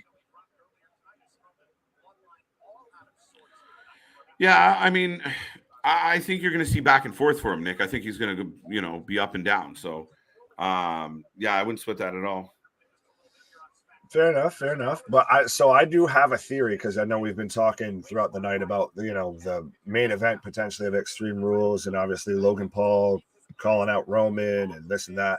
I think at Extreme Rules, we get Logan Paul, Ricochet, and Madcap versus Solo Sikoa, Jey Uso, and Sami Zayn. Because I think that it was supposed to be Jimmy Uso, but because of their little bond, their little friendship, their connection and everything. You think so? They're going to go that way with that? Jimmy gives his spot to Sami. Sami eats the pinfall. And then that's when we get that whole turn, and they kind of really, the cracks start to really break pretty quickly. Okay. Here comes the total package, Madcap Moss. I don't know. I think he's got a lot of upside, dude. Yeah, he does. But do you see him beating Gunther? Do you see him challenging Gunther? Do you see him in a tag team facing the Usos? I Is he mean, in just kind time, of like, depth? could he challenge for an IC belt? Yeah, absolutely. I think so. I mean, he's got the look, he's got the attitude. I think he's shown that he's got some range with doing all this madcap bullshit and with Corbin. I do think he could be pushed up and up the chart a little at points, especially as he I think doing this time. works. Sorry, go ahead. Yeah, just in time. That's all. I still just right now, I think right now where we're at, this feels, and it's fitting that it's for the NXT North American Championship. If this was, say, a main event on Tuesday night, absolutely, I think this would be a fantastic match. And I'm not knocking this match now. I just feel like this is a little bit of NXT on SmackDown, to be honest. And that's not a knock on Solo. That's not fully a knock on Madcap. It's just the way everything's been built, the way the court lies. Mm-hmm. I completely agree, man. He's got a lot. He's got a lot he can prove, though. I think he can come a long way. And if just give him, I think it's early. That's the thing. We don't really know what we're going to get out of him, but I think in time he's got a big chance here. Solo's going to beat him, though. Oh yeah, folks, let us know if you haven't already who you're having for this match and why is it Solo Sikoa? Yeah. Boom. Well, the man already lost to Drew. He can't afford to lose to Madcap as well. Like you debut on the main roster and your first title defense is you lost the title to Madcap. Right. Yeah, no, I don't think so. But at least we're getting a good match. Oh, well, and I like that we're getting extra layers now that the quote unquote peripheral players of Sammy, the Usos, Solo are getting their own offshoot storylines. Well, you see this now, right? Like, so, you know, Jay gets snubbed, Sammy gets to go to ringside, neener. You know, they're building it. The animosity's building. Now you're getting mad at each other, stepping on each other's toes. You know, before long, they'll be fighting. And that's it's stuff that rewards you for watching every week. True. And that's a big problem that WWE's had. They used to do video packages in case you haven't been watching for the past month. Now it's one of those, if you haven't been following along, you're not going to fully get the story. Belly to belly with force by one Solo. Damn. By Mini Quiche. Planting Madcap. Triple H has more surprises up his sleeve to bring back. I can't wait for more surprises. Like a kid at Christmas, Damien. I'm like a kid in some kind of store. Anybody got that? You get a high five. Who will win between Solo or Madcap? Solo. Why is it Solo? Right. Yeah. Who's going to win and why is it Solo Sikoa? Right. I actually think Solo might win, and it's going to give Sammy that moment to celebrate with him, or maybe Sammy, I don't know, helps him to win. I don't know what to tell you, but right. I think Sammy's just the ultimate hype man, though, right now. Of just literally even though Solo's just been like, I don't give a rat's ass about you. He's still like, let's go. No, absolutely, Nick. He's really. That's Sammy, though. He's on point from the minute he walks through that curtain. Like, he's on. He's one of the best. And I almost don't want to say it's a character because I feel like that's literally just. No, it's him. He's just right. Him.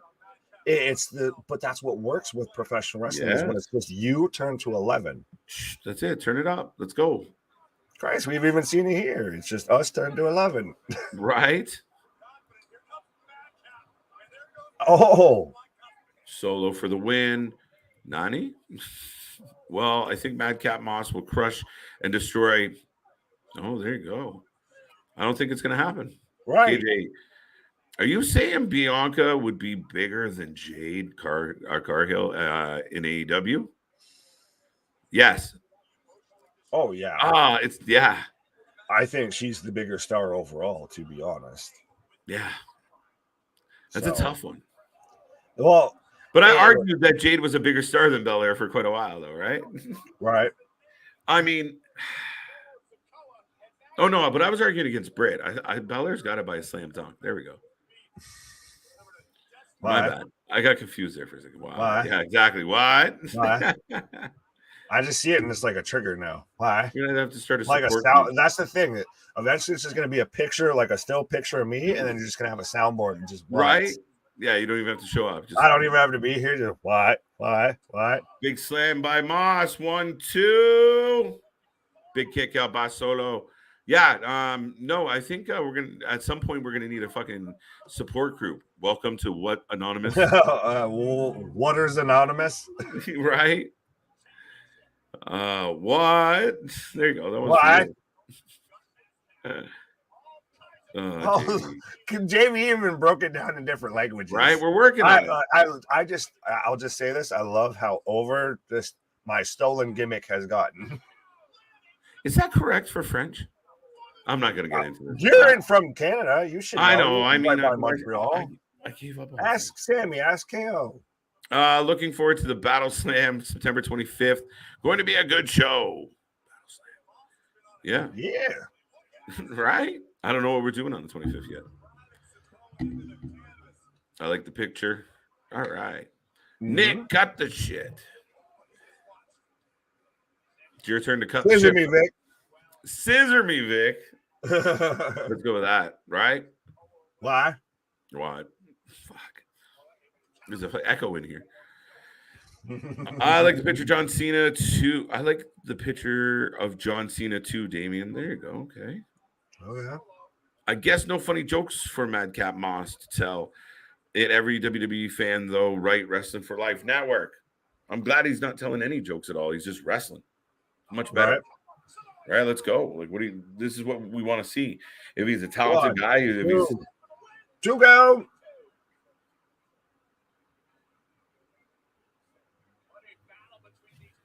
Solo's got him by the ponytail. Now, do you still think it's weird though that it's Madcap? It's not Moss. It's not Riddick. It's not anything. That it's still Madcap. I wonder. I just a case of like, you know, they're trying to stagger some of the shit. So I don't know what it is. I just thought he would be part of the wave of people that got names back. And all right, you can be Riddick. Fall away by Riddick, by the way. Back. What did I miss? Larry, welcome back. I got sliders, mashed potatoes, and cheese melted. Oh, there you go. Making me hungry, bro.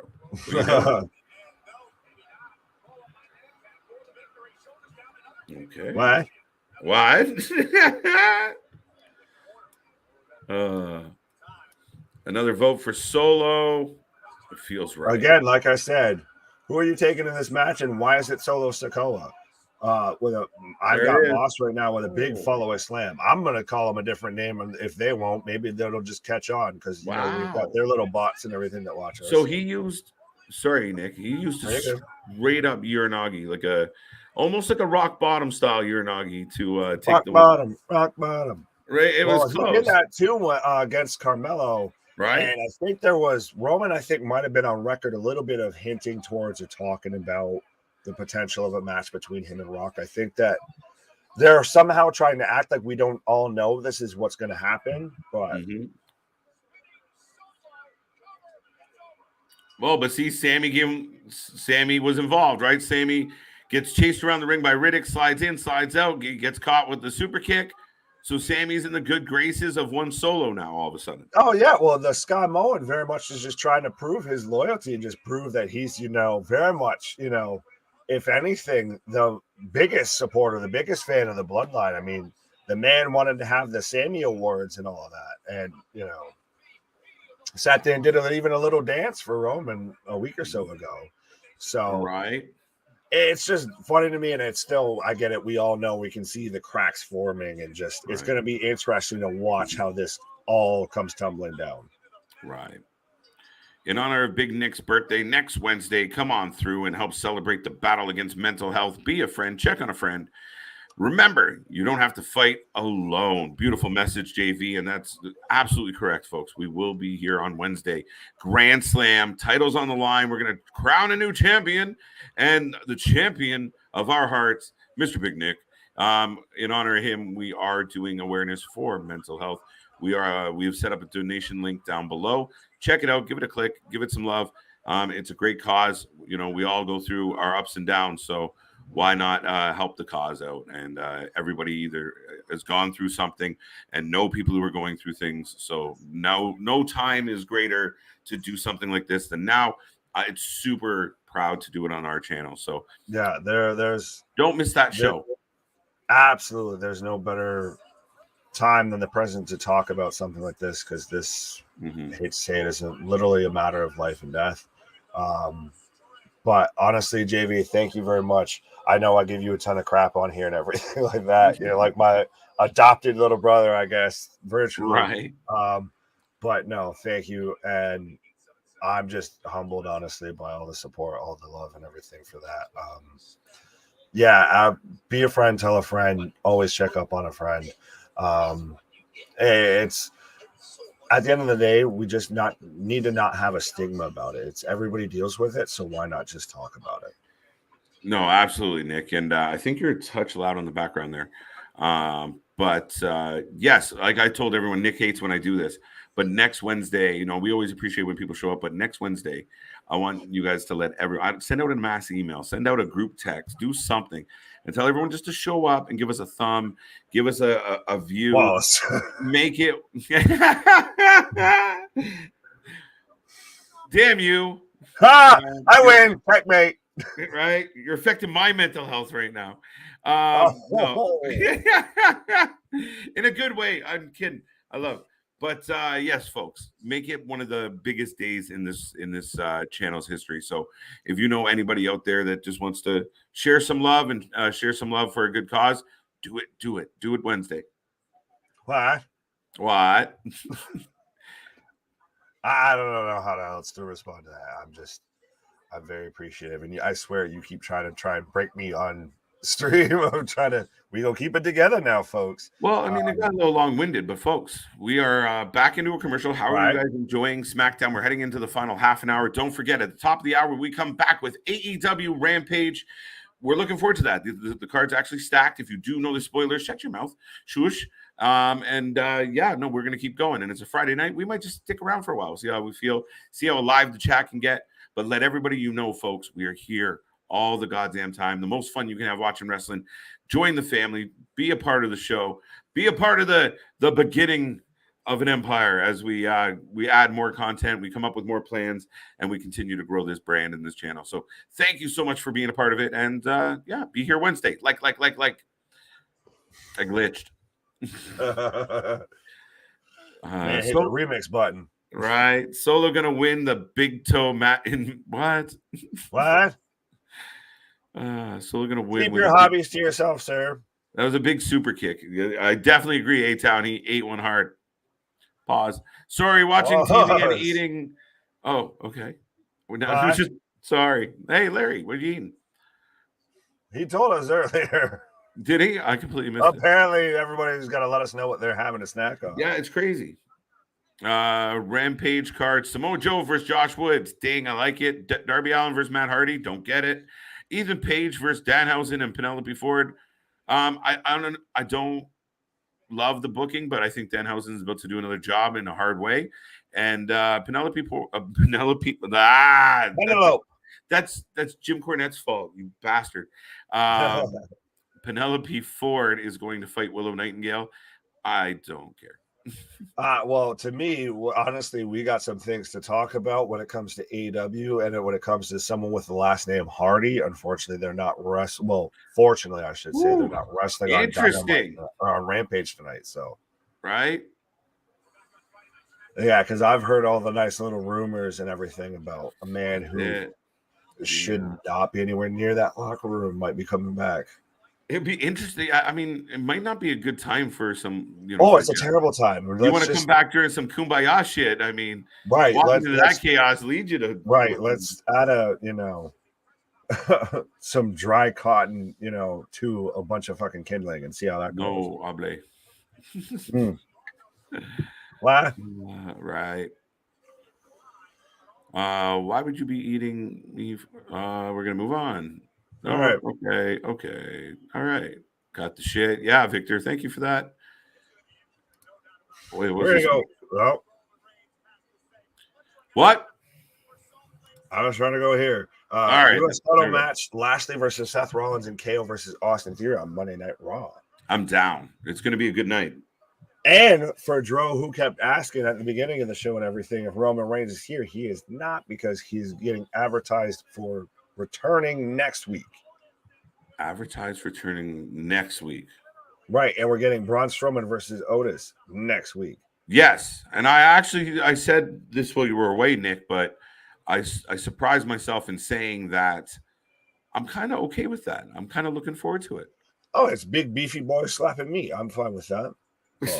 Pause. You gotta have it built in.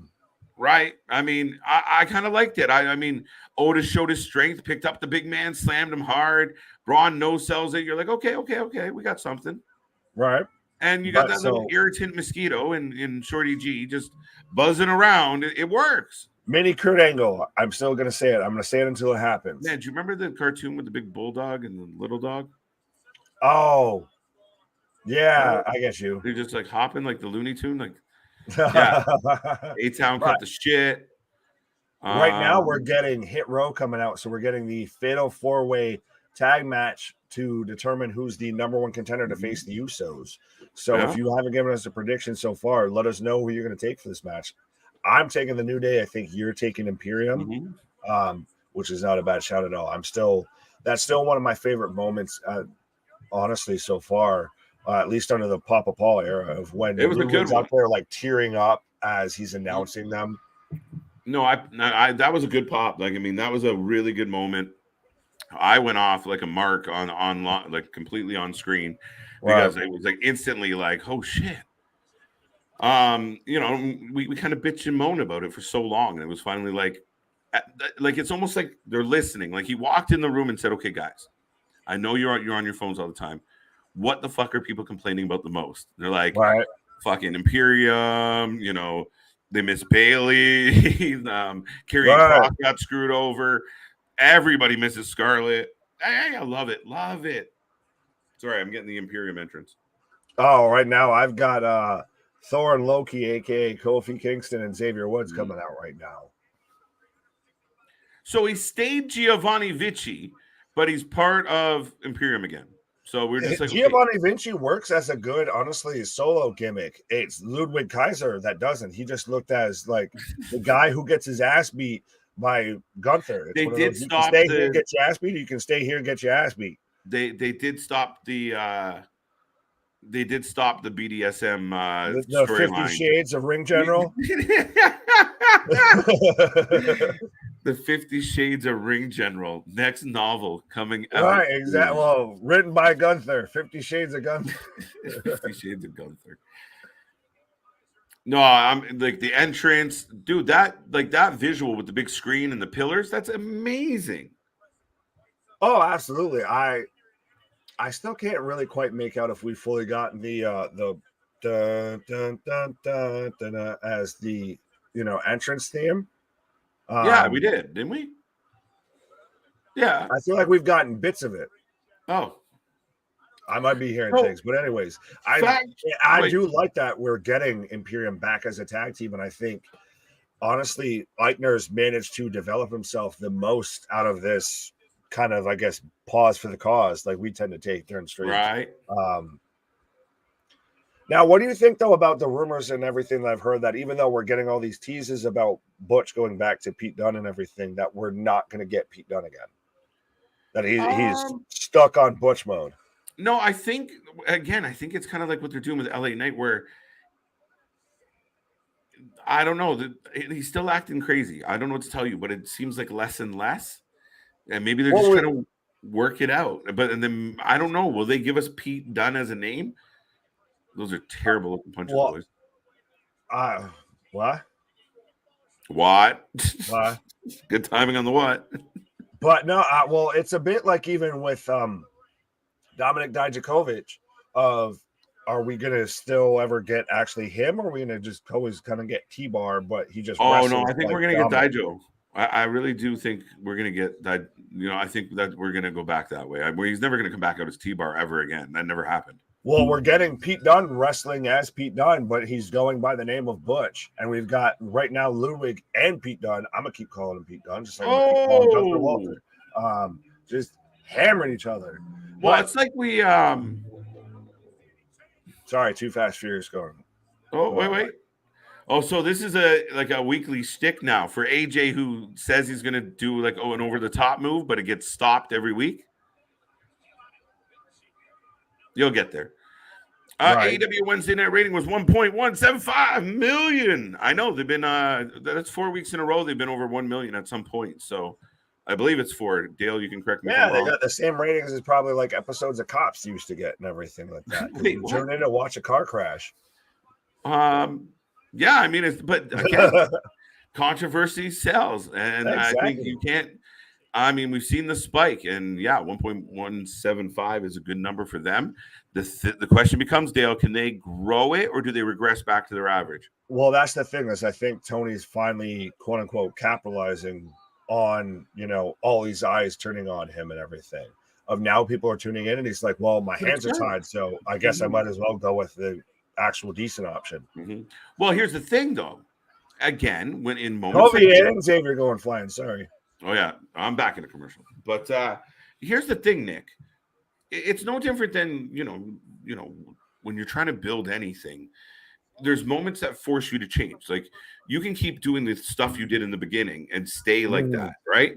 You did what you did to get by, but then you evolve a little and change a little, and then you find another gear, and that's what you continue to do. And then things start getting bigger, better, cleaner, crisper, and that's what the opportunity for Tony is now. Is he was smooth sailing. He was doing well. He was the darling of wrestling because he was the guy going up against the big bad corporation, even though he's kind of a big bad corporation himself. But let's ignore that. He was a little guy. He was a wrestling fan. He was going to bring back real sports entertainment, real sports, real pro wrestling, real sports style wrestling, with rankings and wins and losses and blah blah blah blah. But it never really came to be. So this is his chance to step up now that he's taking up a shot to the gut.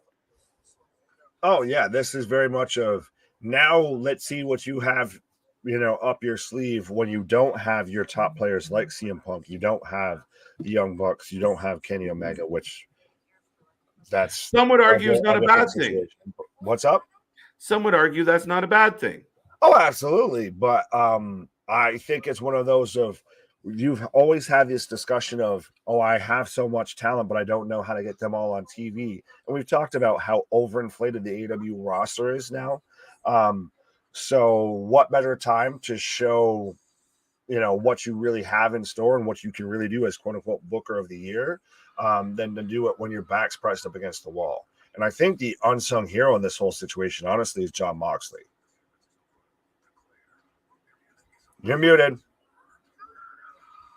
Forgot I did that. I didn't want to hear all the ruckus I was making.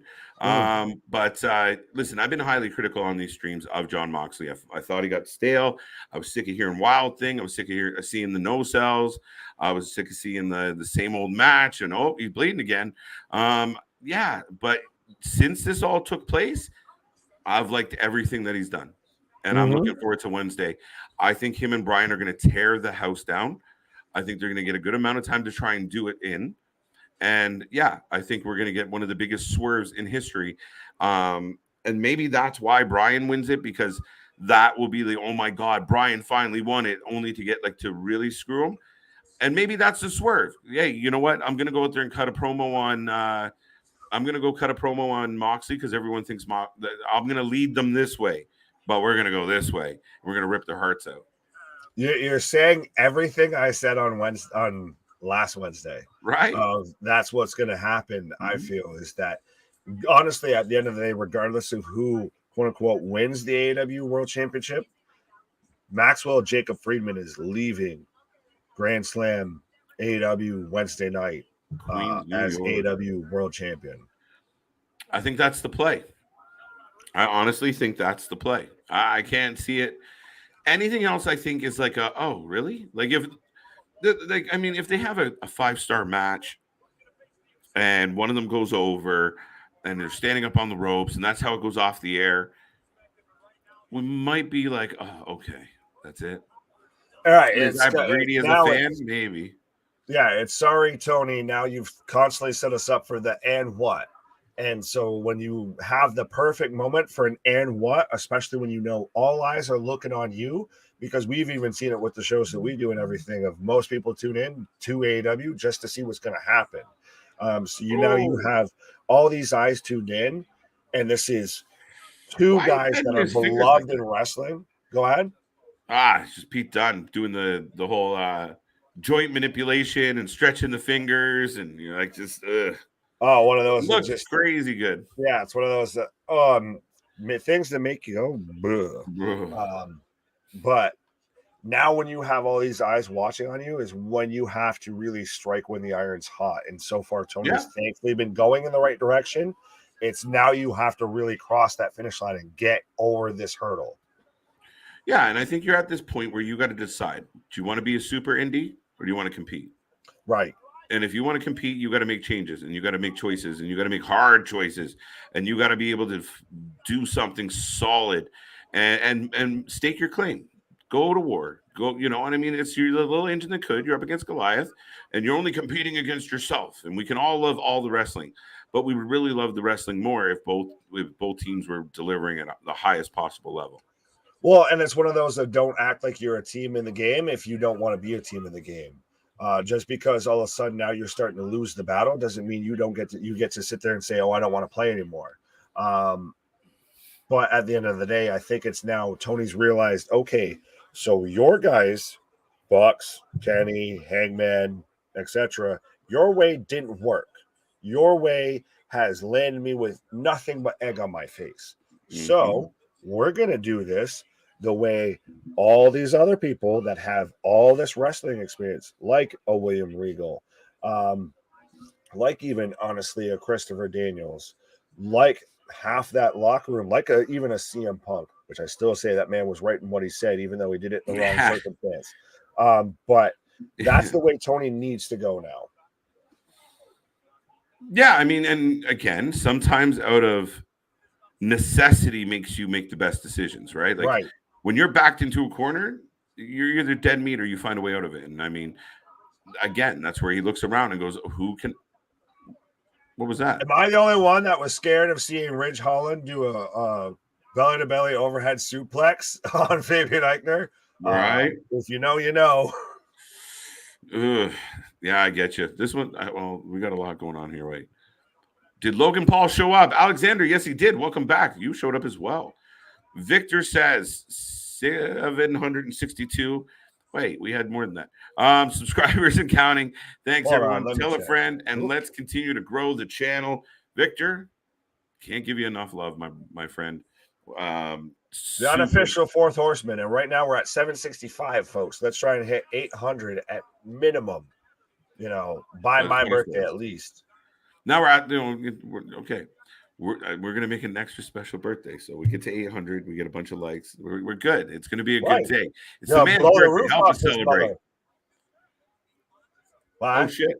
Sorry, I got distracted. Ludwig just threw Kofi into the post. Well, and so are you like I am?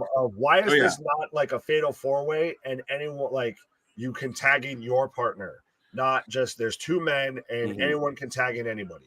No, I mean, I liked it in other promotions where, like, even a triple threat tag they'll do sometimes, but where one person from each tag team is in the ring, and it's treated like a normal tag team match where they tag in and out. And some say it's too chaotic. I don't know. Try it, because this is kind of silly. Yeah, try it and see how it works, because this right now is just. It makes no sense to me. It looks awkward. It's especially like picture you're a tag team that's just sitting there. You're not getting tagged in. Oh, I got to just stand here. Like, no, I should be involved in the match. Okay, I'll tag you in and then you tag him in and you just pin me and we win. Yeah. Who did that recently? There was a fatal four-way recently and that was attempted. I just know that the Road Dogg or the New Age Outlaws used to do it. Right. But I mean, that's, again, I don't love when we got, triple. You have to tag in the guy that you're trying to beat. Yeah, I mean, it's a weird concept because you figure you'd rather just lay there in pain. I mean, and then, oh, wait, I'm going to tag you in and give you a chance to win. That makes sense. Doesn't make sense. Yes, man, to that, Alexander. Yes. Nick and KJ, do you think that in order for there to be a War Games with Imperium and the Brawling Brutes, I've speculated about that. I think we both have, honestly, and I think we both speculated about Imperium versus the Bloodline, to be honest. True. Now, could you imagine, because we've seen Pat McAfee in a War Games match, could you imagine Logan Paul in a War Games match? No, we're pushing our luck. I don't want him to go up against Roman. Never mind. Now what are we doing? Like this guy, just break him in half. Just end it. Just all right. You want to be a wrestler? Okay, this is what wrestlers do. Like fuck. Like dude, the guy hasn't even got. Put him in there with like KO, and KO will fucking pop up powerbomb him off. This man hasn't even got halfway through a cup of tea, and we're already like, put him in Hell in the Cell. You'll be Foley. Like what? Well, I think that might be people trying to get rid of him. Right? Why? Randy Orton versus Pete Dunne, no DQ, and Hell at a Cell would be a violent match. It would be. Well, it could be. I think I think you'd be basing that off of Randy's match with Jeff Hardy, to where he did the stuff with the screwdriver and Jeff's Gage and all of that. But it depends. I think when we do get Randy Orton back, we're gonna get babyface Randy. Yeah. We're going to get Randy Bobandy. We're not going to get heel Randy. I don't know. I feel like one day he's just going to randomly show up without warning and drill Riddle. And that's just instantaneous. That would be, honestly, that would be fantastic. I would fucking lose my mind if he just out of shows left up field and just plants Riddle with an RKO. Right. But I still think we're going to get more of Randy. No, I don't know. I feel like that might be done. Especially with Riddle being on a pretty good trajectory. With this kind of newfound chip on his shoulder. Seth brought a lot of good out of Riddle. Got him away from that Randy more to, I gotta fucking kill you. Right. It's true. That was for you. And the Bloodline, do you guys think Triple H might have to call someone for both Imperium and the Brawling Brutes? My idea is Charlie Dempsey for the Brawling Brutes and Tiamat for Imperium. All right, we're not going to start adding, fantasy booking that far that we're signing. If we add anyone, we're adding other people for that. You got to at least add people on the roster. If we're going to fantasy book, you got to at least work with the roster that you have. I mean, Charlie Dempsey's not a bad show, but I mean, it's not a bad shout, but we can't just, all of a sudden, I pick you from so-and-so team. You're now with us. Tony. This isn't Red Rover. Red Rover send Dempsey on over.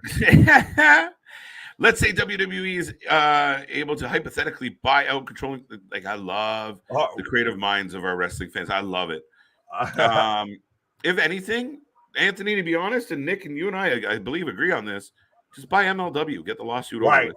Honestly, if you're going to buy a company, you buy MLW. Alex Hammerstone on Monday Night Raw say you do a draft. And Kofi tags in Xavier Eichner. Xavier with a house on fire. But so say if you do a draft. Double flatliner. And you say got like Braun Strowman and Alex Hammerstone and all of that on Monday Night Raw. You still got Roman and say you've got Cross on SmackDown. Tell me you're not tuning into every show. Or Roman and Jacob Fatu, sorry, if we're going to mention MLW talent. Mm-hmm. How about Impact as developmental than using NXT as a third main show? No, now you're just being that's too much. But that's AEW Dark Elevation status there, right? Yeah, you can only control so much, and I mean, there's no way you can make it all. Never go full Tony Khan. Yeah, never go full Tony. Right. And I mean, part of the problem with this is you need to highlight NXT. You don't need anything else distracting from that. You're pushing your luck with how many hours you make your audience watch wrestling as it is. That's why there's been so much talk about that third hour on Raw. Like, it would be a saving grace to a lot of these wrestling fans if we could go to bed 10 o'clock on a fucking Monday night, because it's still a Monday. People work. I hate Tuesdays. Eichner with a badass clothesline, but no, I got to snap German. Whew. But even when Papa Paul, Hunter, the Cerebral Assassins, friends, and everything are saying dude, get rid of the third hour. You don't need it. Speaking of, from WCW's experience of, wasting hours of television time, it's a sign very much just let's just keep it at 2 hours. It's like when we had Clash and we had what was the NXT? Oh, Worlds Collide versus All Out, to where both WWE shows only had 6 matches and were perfect. They felt good. They went along nicely. And then All Out had 14 matches plus. Like, you don't need to overkill it. Oh! Top Dollar's got Dunn, Woods, and Kofi all up at the same time. Oh, I'm getting there right now. I've just got Top Dollar and Dunn going at it. Trash compactor. Hasn't been called that in a minute. Follow along, folks. What up, boss? What up, DeMarcus? What up, Vic? What up, everybody?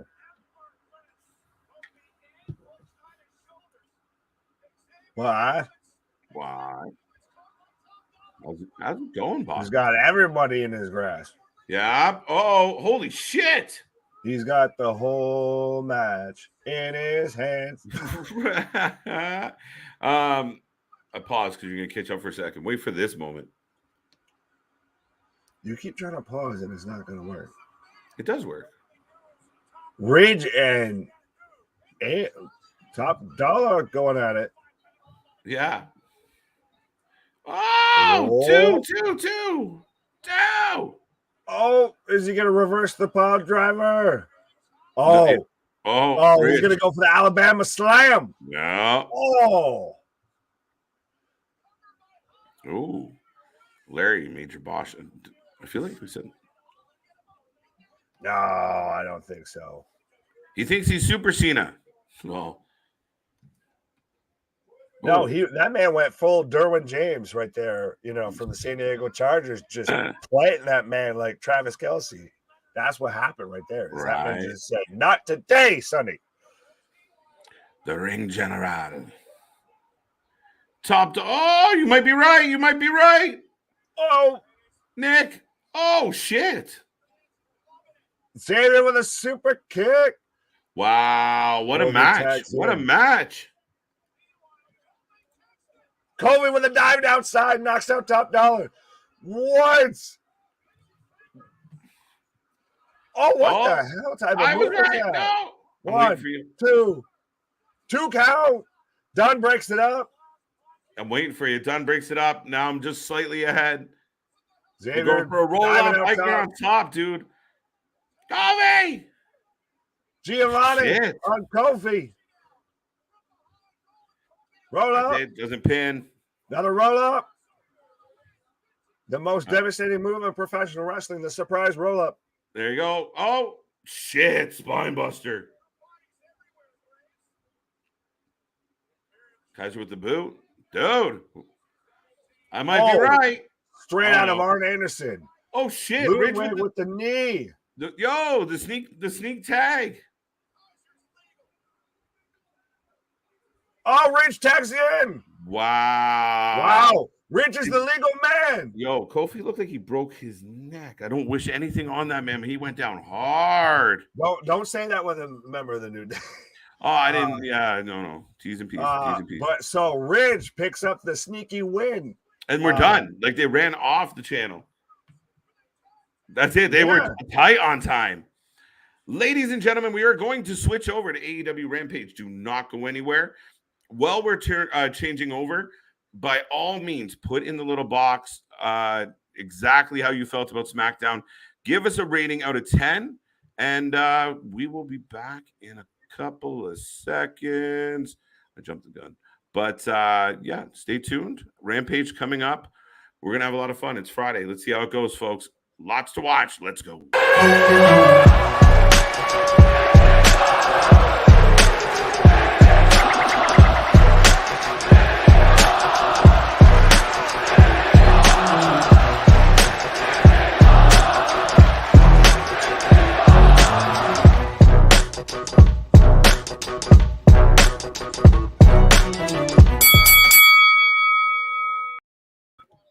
quick time like Batman and Robin. Here we go.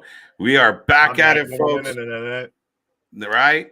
Quick changeover. We are setting up. We are ready for AEW Rampage. Nick, what is kicking off Rampage tonight? Because I'm sure you got it already. No, right now I'm still getting the end of the Meg.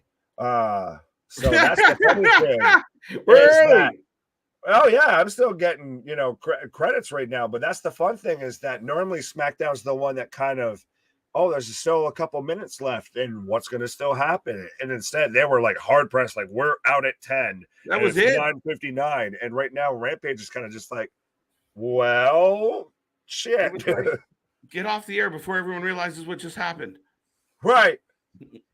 I'm actually surprised. I mean, are you surprised by the Brawling Brutes taking the title or taking the? I am honestly. I think there maybe might have been Dale was the only person that really had them. I don't see too many people that were picking them because I thought we were going to get them still going with Imperium, still have that Gunther or Sheamus storyline. That's why I thought we were going to get somebody outside of that. Yeah. So I mean. Yeah, that's an interesting. Like, so the Brawling Brutes are going to go after the Usos. That's good. We're going to get Roman versus Sheamus, which I don't think will be a terrible match. Oh, I see. Mm-hmm. And Rampage is kicking off right now. I've just got Pyro going off. Pyro from Albany, New York. Yeah, we're getting closer. My neck of the woods. And we're starting off with Matt Hardy versus Darby Allin. Ooh. And how do we want to get into this? Darby better win this fucking match, dude. I quit it. We're getting into the third hour here, so I'm getting a little testy with the whole situation. Well, but Darby better win this match. He's gone under a lot. Darby better win this match because he's slid down the card, I feel a bit. This man was feuding with MJF and was in the title tournament and all that, and now we're, no offense to Matt Hardy, but now we're facing Matt Hardy. So Darby needs this win easy. I just don't understand where this decision came from. Like, not even the decision, but like where like it came out of left field. Like all of a sudden it was poof, we're gonna do this, and you're like, okay. It's because a certain other person with a similar last name might be coming back soon. And I think it could possibly be the worst decision Tony Khan could make. I called it. It's the most. A lot of people tell me, oh, no, he's done. We're never going to see him again. I said, you are crazy. Right. Now, so I'll be the adult in the room and right now and say that Jeff Hardy should never step foot in another professional wrestling ring, especially on our AEW promotion. I am much more happier seeing that man just do all of nothing and figure out what's going on with him and fight his demons and live his life and all of that than him having matches in AEW to where he goes back to that still when he was in his early 20s style of taking these super dangerous high spots and everything and living that wrestling those car crash style matches. The man was pulled over, blowing over a 3.0 in a Jacksonville Jaguars shirt. Like, this man needs to stay the hell away. Right now, the most chaotic locker room in professional wrestling. Right. I don't mean to laugh, but at the same time, I mean the irony of wearing a Jacksonville Jaguars. Oh, that's hi, Tony. Oh man, it makes me think of the fucking. We've said it before, Nick. The longest yard of. I think we should see other people. Right. Hey, Tony, I think I want to go back to Vince. And again, I don't want to laugh at anyone's misfortune. Like we talked about it, it's a battle and it's something we advocate for. However, the T-shirt was a tough break, Jeff. Well, and I advocate it for and everything, but it's still one of those of this man's been given opportunity after opportunity after opportunity to try and work on himself, and I don't think he has the right people around him, honestly. And I think because he still wants to be at that top level of performer. He still wants to always be the death-defying Jeff Hardy, that there's no one that's going to rein him in and say, enough's enough, Jeff. I'm sure someone has. Who? Matt ain't doing that. Randy ain't doing that. But I was partly mad at Tony. You just signed this man, you know his story, and I mean, everyone's going to say, "Oh, it was Jeff's choice," but it probably was. But as the booker, you're like, "Listen, Jeff, we're going to throw you off the building, twice a year, not twice a week." I think the all-out media scrum can attest to how Tony is not the best at decision-making when it comes to professional wrestling. Why not? I mean, he made some good choices. I mean, he chose Yeah, to shut his mouth. he chose to not say a goddamn word. That's what. That might have been the best choice, or he might have ended up with a black eye. But no, it's Jeff. He still needs to deal with these situations. Like, I'm worried that we're going to end up with a Tammy Sitch type situation, and that's what terrifies me with Jeff. Oh yeah, continue downward spiral. We've seen no other sign but that, honestly. Do you think that's where the WWE was a better system for to be? And I absolutely. If Jeff Hardy ever does actually have another wrestling match, and I do still think that, even because we've heard the rumors about like Vince coming out and having at least a goodbye moment. If Jeff ever has something like that, it needs to be in WWE. WWE is going to at least be the one that's going to control that situation. Even though people said initially they overreacted, they overshot the gun. That's why there was the whole I tested clean. Right. Right, but that doesn't mean you can still test clean and not be in the right headspace, Jeff. Yeah, and I mean, again, we weren't there, so there's three sides to every story, and we have no idea what the truth will be because we only heard two of those stories. But I mean, unfortunately for Jeff, even if he was telling the truth about the WWE, he just took that credibility away, right? Like, he hurts his reputation. Yeah, he hurts. You hurt your word. That's all you got. Yeah, it's one of those of, at times, I think someone needs to protect Jeff from himself. Yeah. And I don't think anyone that has the same last name as him is going to do that. Because at the end of the day, let's be honest, no disrespect to Matt, and I guess we're going to go full shoot here. Who's going to draw more money, who draws more headlines, who sells more merch, who sells more tickets and everything, Jeff or Matt? Okay. So I think that Jeff very much sells more tickets. He's always been the heartthrob. He's the Shawn Michaels to Matt Hardy's Marty Jannetty. So absolutely, I think, no disrespect, I don't think Matt's like this. I think Rebby might be like this. So why not keep trying to make sure Jeff keeps going out there and he's still performing and he's still on top shows and everything. Oh, Matt's in AEW, Jeff, and they're starting to get some attention. Maybe you should go over there. They really like you over there. They really want you over there. WWE's not doing anything with you over there. And then you go back to just this car crash style of wrestling to where you're taking ladder spots that a man of your age and a man that's been through what you've been doing should not be taking. And then we wonder why he has relapse issues and everything. And I get very much it's an issue. I very much advocate for that. But again, it needs to come down to protecting Jeff from himself. We get that you want to be the Jeff Hardy that you always were. It's a little bit like protecting Ric Flair from being Ric Flair. But you need to dial it down. If you're going to come back to AEW, which I think is the worst decision just because of the state of that locker room, not even just the fact that they had him in ladder matches and everything constantly. But that locker room is toxic right now. Stay the hell away. Spend time. Get yourself right way before you ever think about just turning around and hopping back into that. Not to mention, you still have legal cases, much like the EVPs and everything. But yeah, no. Jeff needs to just worry about being Jeff. Do your music. Do whatever. Do your art. Don't worry about getting in the ring. That's been a clear trigger for you. I'm saying this as someone who cares about you. Don't. But so we've got Matt right now firing up the delete chant. So are we going to get potentially going back to broken Matt Hardy? If we are supposedly going to get Jeff Hardy, we're going to get, broken Matt Hardy and Brother Nero. That might be a way that slows Jeff down from hitting the swantons and everything. But I think the whole Jeff rumor does start from Wardlow's interview on Matt Hardy's podcast about how he wanted to team up with them, and Matt saying that we may be closer to that than people think. This, that, and the third.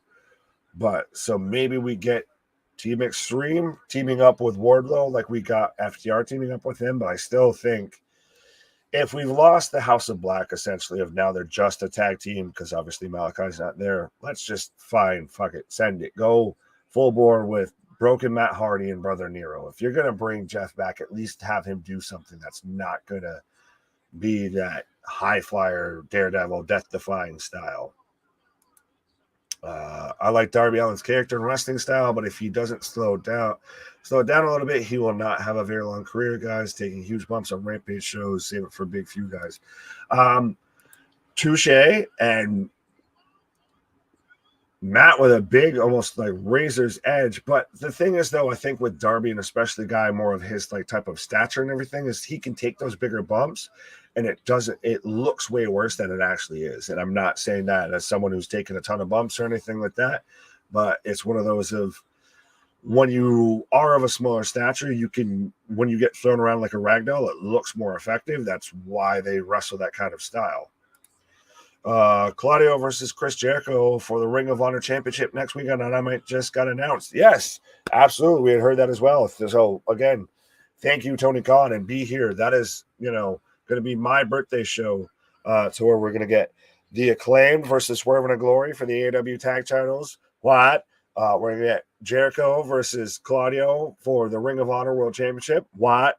We're going to get Brian Danielson versus John Moxley for the AEW World Championship. What? We're going to get MJF leaving Arthur Ashe Stadium with the AEW World Championship. What? So absolutely be a friend, tell a friend, like, share, and subscribe. And even when it's not here for my birthday and everything, we are here covering anything and everything when it comes to professional wrestling. Christ.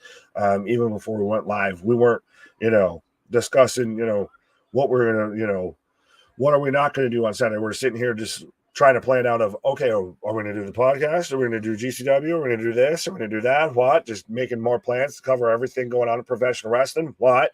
Constantly got new things popping off. What?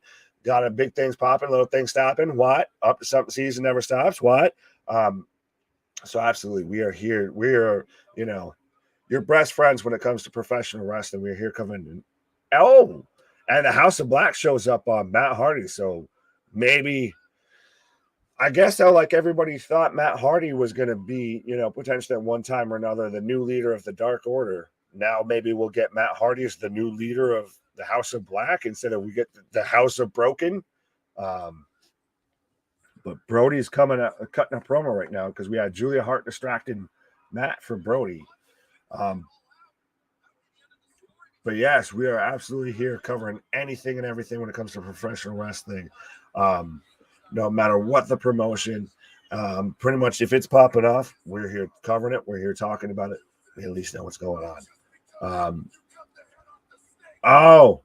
Brody's calling out more Darby and Sting, saying just because you cut the head off the snake doesn't mean you killed us. So we're getting, now it looks like we're going to get Darby and Sting versus Brody and Murphy. I know that's been kicking around, that's been really the potential that now they're just going to use them as a tag team because they still own the name of House of Black, even though the guy with black in his name isn't in the company anymore.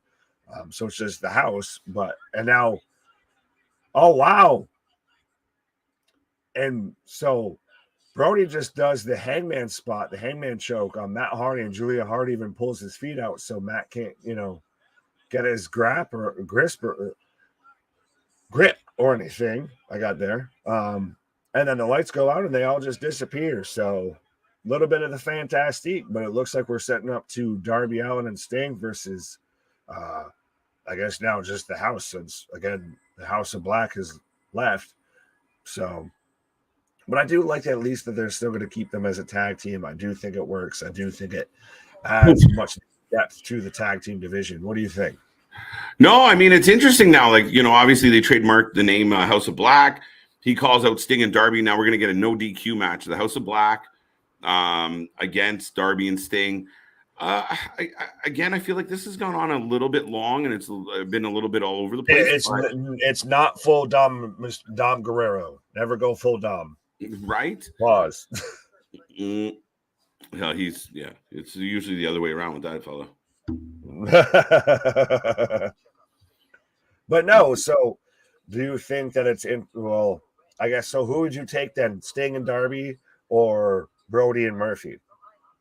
Brody and Murphy need the win. Like, this is the situations to keep putting Darby in, because Darby has to get away from Sting at some point and be able to go on a singles run, like the underdog that, fights from the bottom and does really well and overcomes.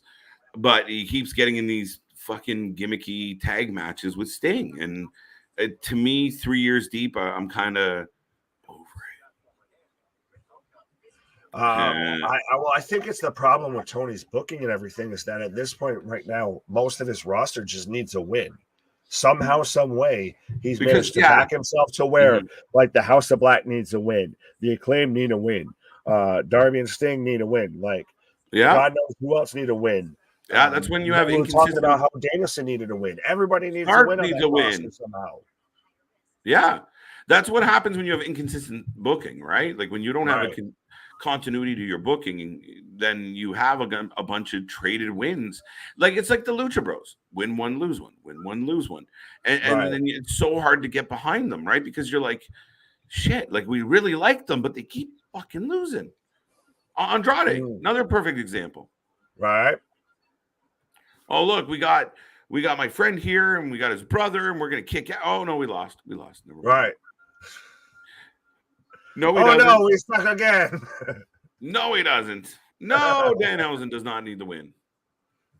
No, Danhausen does not need any sort of win, just like Orange Cassidy doesn't ever need a win. That man somehow, some way will always be over with the AW crowd, win, lose, or draw. So he does not ever need to go over anybody for any type of reason, especially when they put someone like Orange Cassidy versus Will Ospreay. Yeah. No, I mean, but it turned out to be one of the best matches of the year so far. That will make our top 10. It will make my top 10 at the end of the year. That'll make your top 10 for matches of the year so far? Yeah, I think if we did a top 10 of matches of the year, it's gonna make it. It'd be pushing it to make my top 10. Yeah, okay.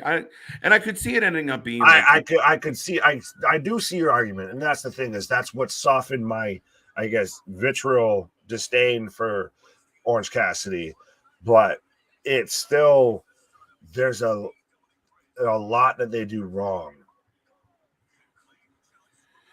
Yeah, I mean, I get what you're saying there, but I mean, they got to do something, Nick. Well, no, I now see people are just doing this just to get at me. Apparently I'm reaching Cornette levels of just saying stuff just to piss me off. Yeah, well, there's nothing wrong with a little bit of tease, but I mean, it's true. Like, I mean, I can make that argument, and I mean, it's the same thing. Like, dude, what if Kenny Omega leaves AEW? What if they don't let him come back? Oh, I could touch on that in a second, just because right now I'm getting Eddie looking all disheveled. Well, need to trim up the beard there, Eddie. There's another guy that needs a win. I know, right? And exactly. And so next week on Rampage at Grand Slam, we're going to get Eddie versus Sammy, and they're kind of playing into that real life situation. You're right though. Like, Eddie letting himself go a little bit. I mean, as someone who's very bearded myself, sir, just trim it up a little bit. Well, here's the thing. Maybe that's what it is. I mean, I don't want to see him go under Sammy, but I have a feeling he's going to. If he goes under Sammy, just for the love of God, just let the man out of his contract. Let him just go do something somewhere else, please. Like, you've already weighed this man down with Chris Jericho. Right. I still say, and I still stand by it, and it was still the biggest thing, and it's part of even why I love Eddie Kingston, is he was built to be the Daniel Bryan. But here's the yes movement of, go ahead. No, but I agree with you, and I know where you're going, so I didn't mean to interrupt, but is this possibly because you lost the heat of his original underdog story, and you lost that momentum, You got him mixed up with Jericho. He fizzled out. So now he takes a bunch of losses. He grows out his beard. He looks scruffy. He looks terrible. And then, he finds his way and builds himself back up from the trenches back up. Law of diminishing returns of now I at this agree. point with the losses that he's taken and everything, he now, especially because he's taken the final losses in most of these feuds, so technically you, I guess, kayfabe lose the feud, that he's just kind of he's slidden down so far down to the point to where you if you had Eddie challenge Wardlow, you'd think Wardlow's going over. When Eddie was a guy that you thought if he challenged for the world title, Eddie might win it. I don't know, man. He could have been the underdog babyface story, and they just fumbly. Yeah, at that time, no, sorry, but I agree. Like they could have ran with something there. They had him, and then he suffered the curse of Jericho. Right. He suffered the Tony curse, but we've got Claudio right now with Yuta cutting a promo in the ring. Yeah, cutting a promo. Well, and it's when's the last time you really saw, well, especially at least when he was in WWE, that they gave Cesaro, Claudio a good amount of time to just be on the mic. Right. I'm getting my own red velvet cake. There you go. Larry's getting a cake on behalf of your birthday. Oh, thanks. You're getting a cake. Send me cake. Right? Why? It's supposed to be my birthday. Why? I think what Kenny is doing is I was about to make a joke there real quick. At least it's a red velvet cake instead of a Velveteen Dream cake. All right. My head went to red velvet, the baddie. So yeah, my bad. There you go. What comes around is all around. I didn't think you were going to the dream route. Uh-oh. Jericho. You tapped out. Looking fresh out of the trailer park, by the way. Wow, right? Oh, the man's got scars on his face like he just got attacked by a raccoon. Wearing the fucking, no sleeve, fucking like leather vest. He does look like he looks like he's going to be on like the next season of fucking Swamp Monsters or something. Swamp Monsters. I was going to say fucking Bus of Love or whatever the Bret Michaels show. Oh God! Well, yeah, Rock of Love. Fair point with that too. Right. The man's always wanted to be like the 80s hair metal guy, and just he's finally just able to just let loose. Right. Entertainer. Botch there. What? I say it just because I know Jericho hates the term botch. Right.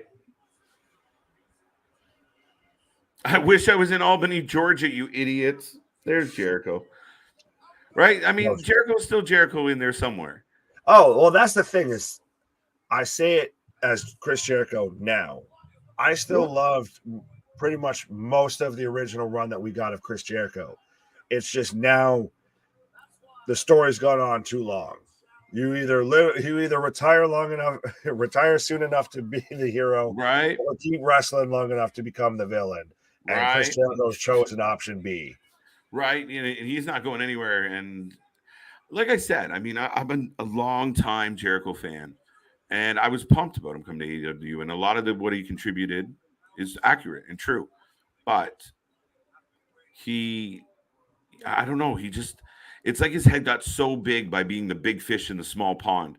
And he just kept self-promoting and patting himself on the back and having these egregious storylines and these egregious matches where it just took. All right, sorry, I'm just getting the challenge. So officially, Grand Slam stacked. So Jericho, Cesaro at Grand Slam. Yes, I called him Cesaro, but what do you want from me? There we go. That might be a good match. Like Jericho, like I said, has been known. He's still in there. He's still a Hall of Famer. He's still a legend. He will be a Hall of Famer or should be a Hall of Famer. So there we go. Grand Slam gets another match officially. I think it was rumored. I think I saw this rumor floating around. I guess because people know the answer. So yeah, Jericho and Claudio. I could see Jericho winning it. That's so weird. Blackpool Combat Club is another group that they do nothing with them in terms of a stable. It's just a group of guys doing their own thing. It's very true. Other than the Regal coming out with each of them, but yeah, no, they don't really as a collective. Like there's two of them there. Moxley comes out by himself. That's a good point. There's your TBS champion, by the way. There you go.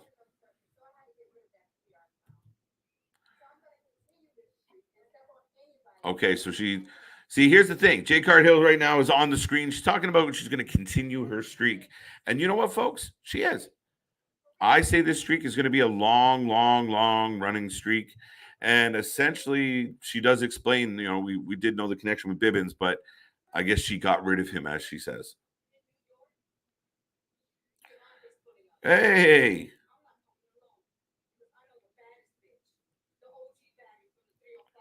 Wait. Diamante is going to be seeing Jade next week in New York. Of course, Diamante's ties to New York. And she's bringing company. Dun, dun, dun, dun. Maybe it's Thunder Rosa. Thunder Rosa's ready to come back. All of wrestling, Edward, would be the answer to that. Larry says, Nick, in honor of your birthday, got that one. Cornette's the other C word. Yeah, man. Listen, we can talk about him. He's out there. We don't have to pretend it's not there. Yeah, I'm a big fan of Diamante. I like her entrance. I like her entrance song. I like her attitude. She's a great wrestler. It'll be interesting. Like, it could possibly be Thunder Rosa returning. Who else is with them? Is it, maybe it's Martinez or Mercedes as well. So I don't know, but I'm surprised. But again, they're really hyping up this New York show. Here comes Willow Nightingale. People are a big fan of Willow. I don't know. She should join Team Smiley. I'm not familiar with Nightingale. Nightingale was in Ring of Honor. I believe, maybe my fact checkers can correct me if I'm wrong, but I believe she held the Ring of Honor women's title at some point. But she's kind of an indie darling, and she's got a lot of fans. She's got a good following. I mean, big smile, good attitude, seemingly, but I don't know. She hasn't quite gotten over with me. Maybe I just haven't seen enough of her, but what I have seen, I haven't loved. The problem with Jade Cargill is who can realistically beat her and take her title. She runs through everyone, and it feels someone needs to cheat to beat her. It's not a bad point, Carlos, but I think that's what the point. Like, that's what's going to continue to happen, is that they're going to line them up. She's going to keep knocking them down. I think this streak's going to go, Goldberg territory. I think they're really going to make this a historic streak, and really. The problem is nobody kind of cares at this point, so just do it. I mean, it's not like her losing the title at this point is going to be a huge deal, so just run it out. Maybe put a little more focus on it at times. All right, decent start to this match. It's if you got a prediction out there, fans, if you're tuning in right now and you want to tell us who you think is going to win between Penelope Ford and Willow Nightingale, let us know.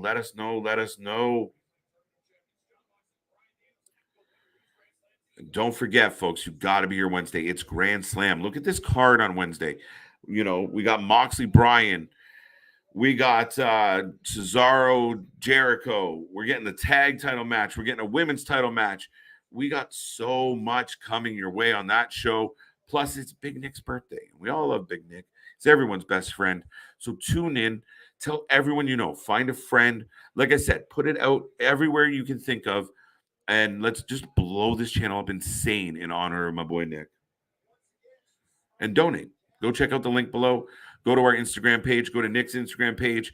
And click the little link. And you got a couple pennies to share. Do so. It's for a great cause. And we all have our battles with our own mental health. So definitely something that we want to support and be a part of. So go check that out, folks.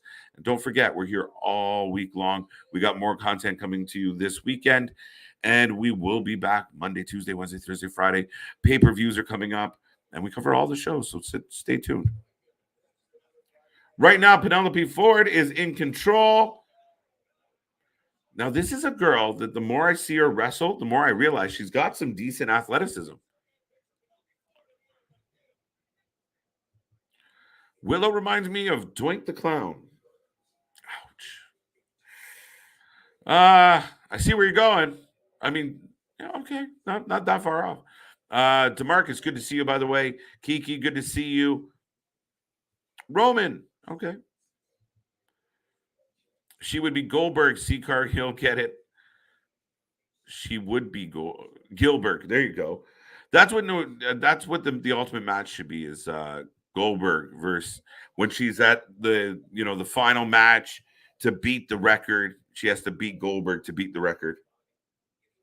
And then he goes over, of course, because he has to, as always. I really wish I had watched the other promos other than WWF, WCW, and ECW at the time. Now, I feel like there was more of a point to that, Larry, so let me see if there was. Okay, so I see what you're saying. I mean, the good news about the internet, Larry, is, you could go, put in the little search bar, Willow Nightingale, and you can get a rush of a whole library of content with her on it. So, that's one of the best parts. I love going back and watching the old wrestling, the 90s wrestling.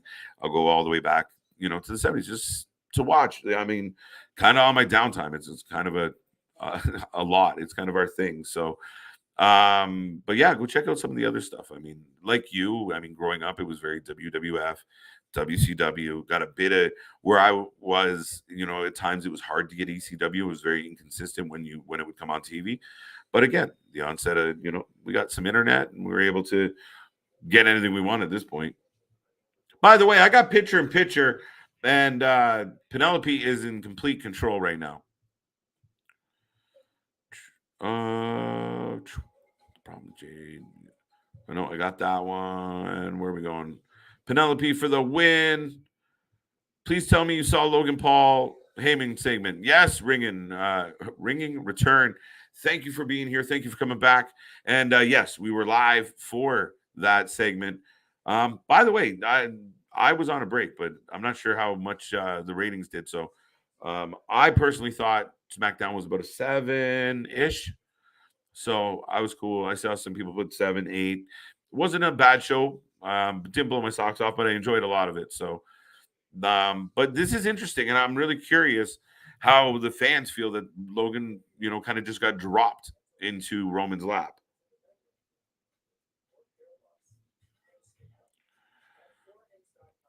There you go. I got a full frame Jameson ad.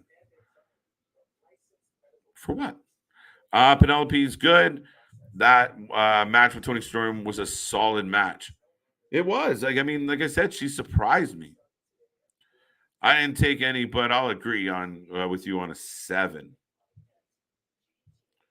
Yeah, that's a good shout. Again, trying to not give away the farm.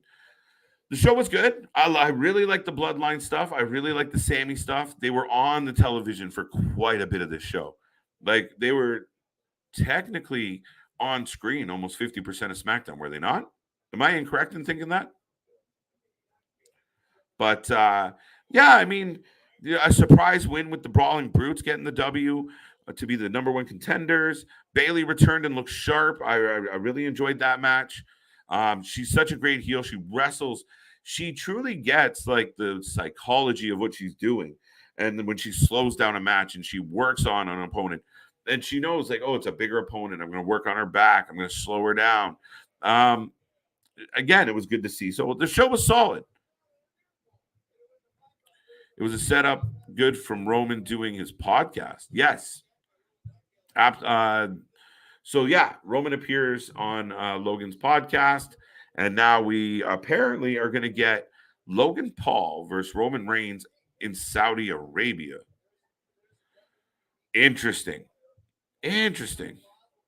Off topic, AEW needs a brand split. Move Rampage to at 6:05 and make 1 hour show Ring of Honor. Not terrible, not bad ideas there at all. I don't know. I don't know if I think they're not.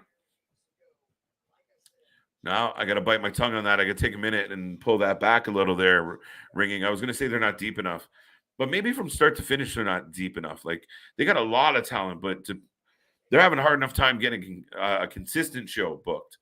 I mean, let's be honest. Rampage is kind of like the Thursday Night Thunder for the folks going back, but they don't deliver a whole lot on Rampage. Now, this has actually been I don't know what the hell that was. The straps are down. Willow's laughing and gets kicked in the face. I don't know about a brand split. Move Rampage to I think you move Rampage from this time slot. I really do. I don't disagree with that at all, ringing. I think that I'm a little more brash than Nick. I know Nick disagrees with me on this, but I keep saying shit. Just go 8 to 10 on and whether it's a AEW branded show. I personally think you do a 2-hour Ring of Honor show that starts either at 8 p.m. or 9 p.m. on Friday, and you have a bit of overlap. You have a little bit of balls. You go kind of head to head. And if Ring of Honor, wow. And Penelope with the win. Looking good doing it. Kip sitting ringside with the box on his head, but Ford gets the W, folks. Is Logan Paul allowed to enter Saudi Arabia? Larry, I don't know.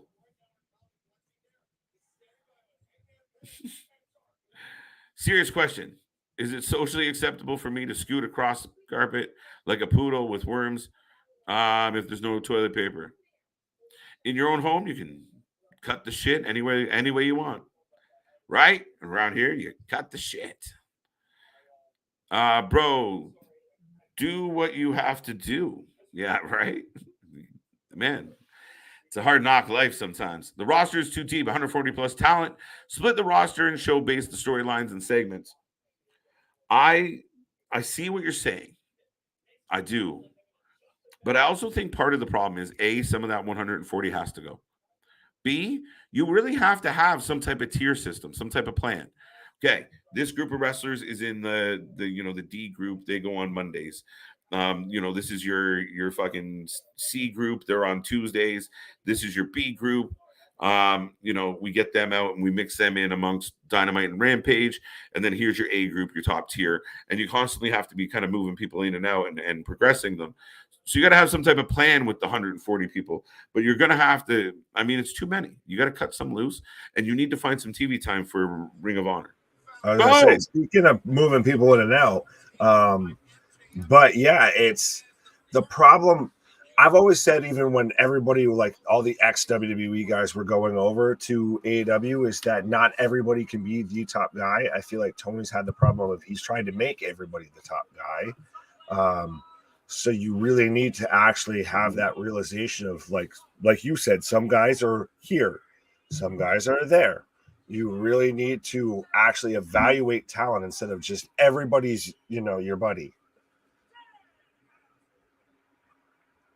Yeah, Nick, and it goes back to what we were talking about earlier, and ties back into the inconsistent booking, right? So again, when you don't really have a plan for someone long term, you're just putting them in matches like these guys should fight. Then you don't get that consistency. It's Tony playing with action figures.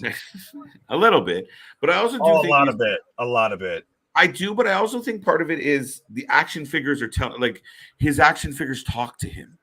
It's a whole new it's what happens, honestly. And it's funny enough, when you have a mark for the business running a wrestling promotion with billions of dollars and can sign whoever they want, it's picture, yourself, especially if you're of a certain vintage, as like a teenager that you just get handed a wrestling promotion. And you can sign whoever you want. And Vince McMahon, your top competitors, basically trying to lose the war against you and just handing you guys of like, it's like a fucking video game of like, oh, by the way, I've also released Bray Wyatt and, Karrion Kross, and you could sign them if you wanted to. So, folks, I have Ethan Page and Danhausen in the ring. Bibbins at ringside. Yes, he'll always be Bibbins in my heart. And yeah, Danhausen. He might be Stokely in your playbook, but or in your program, but he'll always be Bivens in my heart. Yeah. But yeah, Ethan Page right now just smacking around Danhausen. You know what? And JR just said it, Nick. Ethan Page might be one of the more underutilized talents. Now, Ethan Page has never gotten over with me, but maybe that's because I haven't really seen him do much. But he's a fellow Canadian, so why hate the man? But no, I honestly think he was the better out of the two when it came to him and Scorpio Sky. Oh, that's not what I thought you were going to say. Well, as I say, I going to say him and 1, 2, Josh. 3 after hitting a razor's edge. Yeah, and you know what? He did end up being the better talent between the two, between him and Scorpio Sky. He has a great personality. Yeah, I think he had potential. And even when he was remember when the crowd started cheering him, even though they were booing Sky and Lambert? Right. Literally, he was up on the turnbuckle cracking wise, and the fans were getting behind it. Oh, he's super talented. It's just they've managed to, because you have a select group that has to be at the top. No ifs, ands, or buts. So then you have people that could be at the top get slid down a bit more, get buried a bit more. Right. There's Ricky Starks cutting a backstage. I'll put it this way. Ethan Page is the best Page in AEW. Wow. Bold statement. You mean number 4 on the PW Insider? Number 4 on the PW Insider, number 2 in the fucking toilet. Right. Yeah, and you know what? We're probably going to stay tuned, guys. We're going to do our own little review. We're going to let you know how we feel about the PW. Yeah, we're going to shoot a little. Right. I know. I take umbrage with it. I know that it's very much still a little bit done in the kayfabe sense and all of that, but still, there's some people, let's talk. I know we're going to, right. There's definitely a difference of opinion, but this is one of the funnest things. And I know I've seen people online get super serious about the PW Insider in PW 500. Then I see them get really amped up and really defensive. And you got to understand, like the best part of wrestling, not everyone's supposed to agree on everything. Some people are going to like. That's the best thing about wrestling is that it's all opinion. Yeah. So people get like heated. How could you? It's fucking whose line is it, Matt? Whose line is it anyway? Mm-hmm. Welcome to the game where the points don't matter and the rules are made up. Like, yeah, perfect, right? Right, man.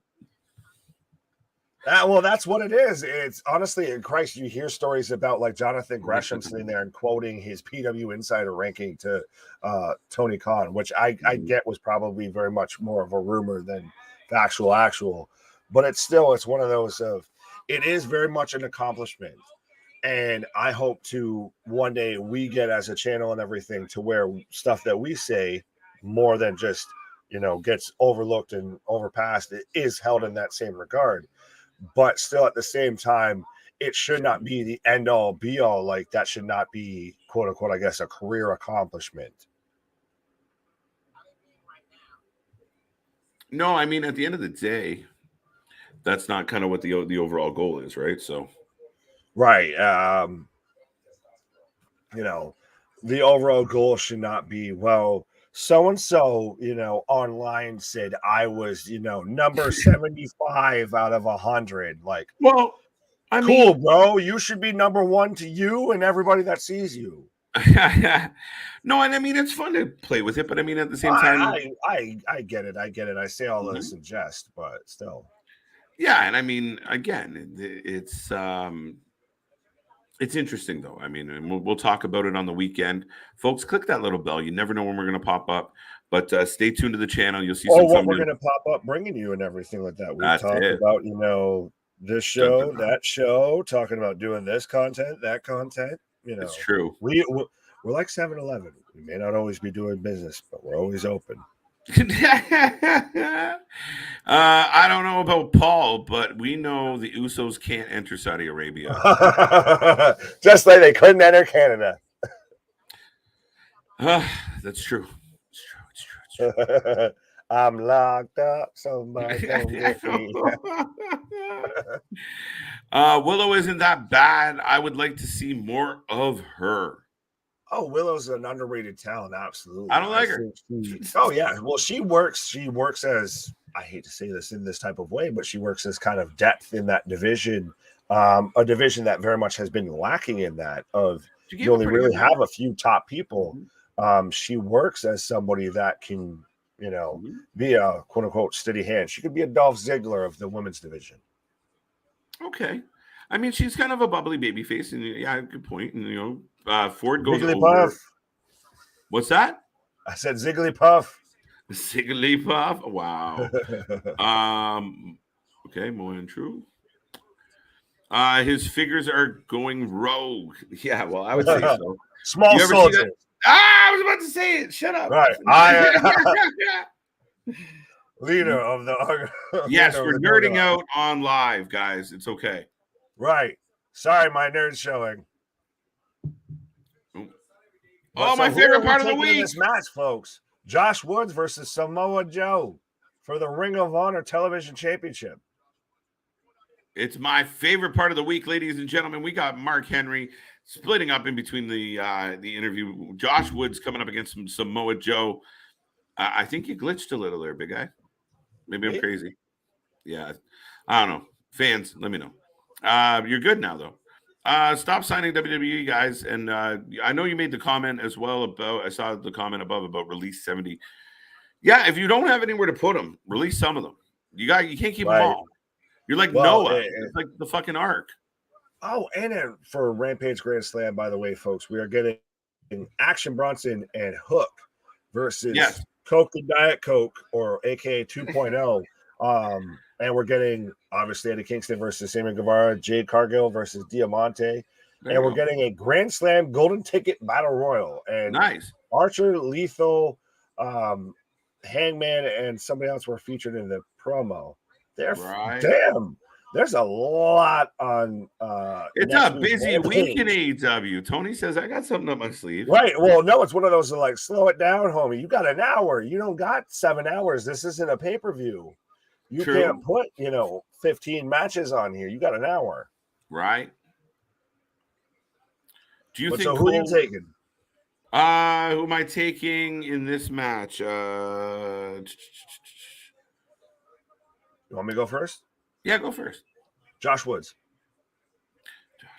That's a bold. I've become more and more a fan of Josh Woods. The more that I see him, the more that he's actually getting pushed on AEW, whether it be honestly through Dark or Rampage or this, that, or the other. I think that if Tony's going to do a Ring of Honor type promotion, Josh Woods is in a bad shell. I could use Joe on AEW more than I could in Ring of Honor. If I've already got Claudio in Ring of Honor, unless I'm going to do Joe versus Claudio, I don't need Joe there. Woods is jacked, though. Good entry. Oh, Woods is a beast. Shit, man. I can't bet against Joe. I don't blame you. Smart money's on Joe. I guess I'm going, betting with my heart instead of my head when it comes to. But the way you explained it, I wouldn't be like, if he won, I'd be like, all right. Well, let's be honest. I could sell snow to a fucking Eskimo, so I can sell you. I can sell a ketchup popsicle to a lady in white gloves. Right, exactly. I very much, I guess, I hold true to the key of, the greatest trick the devil ever pulled is convincing the world it didn't exist. Yeah, what he said. Next, do you think Cole wishes he held out for Triple H? I think the grizzled young veterans certainly wish that they waited to agree for a fucking gimmick change about a week later, and they would have been all set. For fuck's sake. One more week. Your Canadian was showing there. You're Canadian and Scottish there. Right. But they were so disappointed, right? Like, man, I had to shave my head. It's so bad that so they're advertising the game in the bottom left corner and everything. And I've seen the meme picture going around with Colt and Ace Steel and everything. I haven't expected that to legitimately be the fucking cover. It would sell more. It'd sell more. Someone's made a mod somewhere. Someone's printed that out and just already got it as cover art. Yeah. Do you know what's funny about this question, Nick, here about, do you think Cole wishes? At one point, we sat on the streams and we were like, oh, poor Roddy. Poor fucking Roddy. Now we're like, Facts. woo, Roddy. Way to go, Roddy. Right. Roddy went from being poor Roddy, someone free Roddy. We wanted free Roddy shirts to now Roddy's looked like the smartest man in the room. Right? Imagine getting and people are going to think I'm crazy, but you get a Roddy Gargano match on the main roster. You got Roddy going up against, even like you said, I don't think Fish is going back to the WWE. I don't know. No, he's very much, he's thoroughly thrown his hat into the Young Bucks camp. He was a big fan of the Young Bucks. I'm happy that Joe Henry signed with Impact Wrestling. What do you think about the signing by Impact, Joe Henry? Honestly, it's to me, it's a great show. I've been a fan of Joe Henry for quite a while. I think he would have done great. He's a guy that would have done great in WWE. He would have done great in AEW. He's a guy who would do great in any promotion that he's in. Yeah. And he's a guy that can work and still get over and be a great talent. It doesn't have to be your quote unquote top guy. Right. And I mean, the thing here is that Impact has done a really good job of kind of getting those sneaky picks, right? And utilizing, a guy like Jay White. Jay White would be great for either company, but he's spending most of his time with Impact, and even a guy that's other guys. Well, I was going to say even a guy that's signed to Impact, like Speedball Mike Bailey. He's kind of a sneaky guy that Impact managed to kind of sneak away. Even Macklin, who we've talked about, who's reinvented himself in Impact, or Moose. Yeah. Macklin's a guy I could see come back. Oh, absolutely. It's just, I think he's having too much fun in Impact. It's the gentlemen Impact. Yeah. Think about this. Impact Wrestling right now seems like the better place to work than AEW. Yes. You might get paid less, but you're kind of in a good place. I don't have to worry about someone biting me or throwing a chair at my face. Man, I heard a thing. What was it today? I died, but referring to Kenny Omega as Kenneth Omega, I don't know why. So funny as shit. But anyway, Josh Woods is in control of Samoa Joe right now, guys. Yes, I'm in picture. Wow. Remember when Darby was like the it kid, where like everybody was cheering for him? Now we're like Danhausen and Darby. Let's go. Oof. Hot topic. Just put the spooky goth kids together.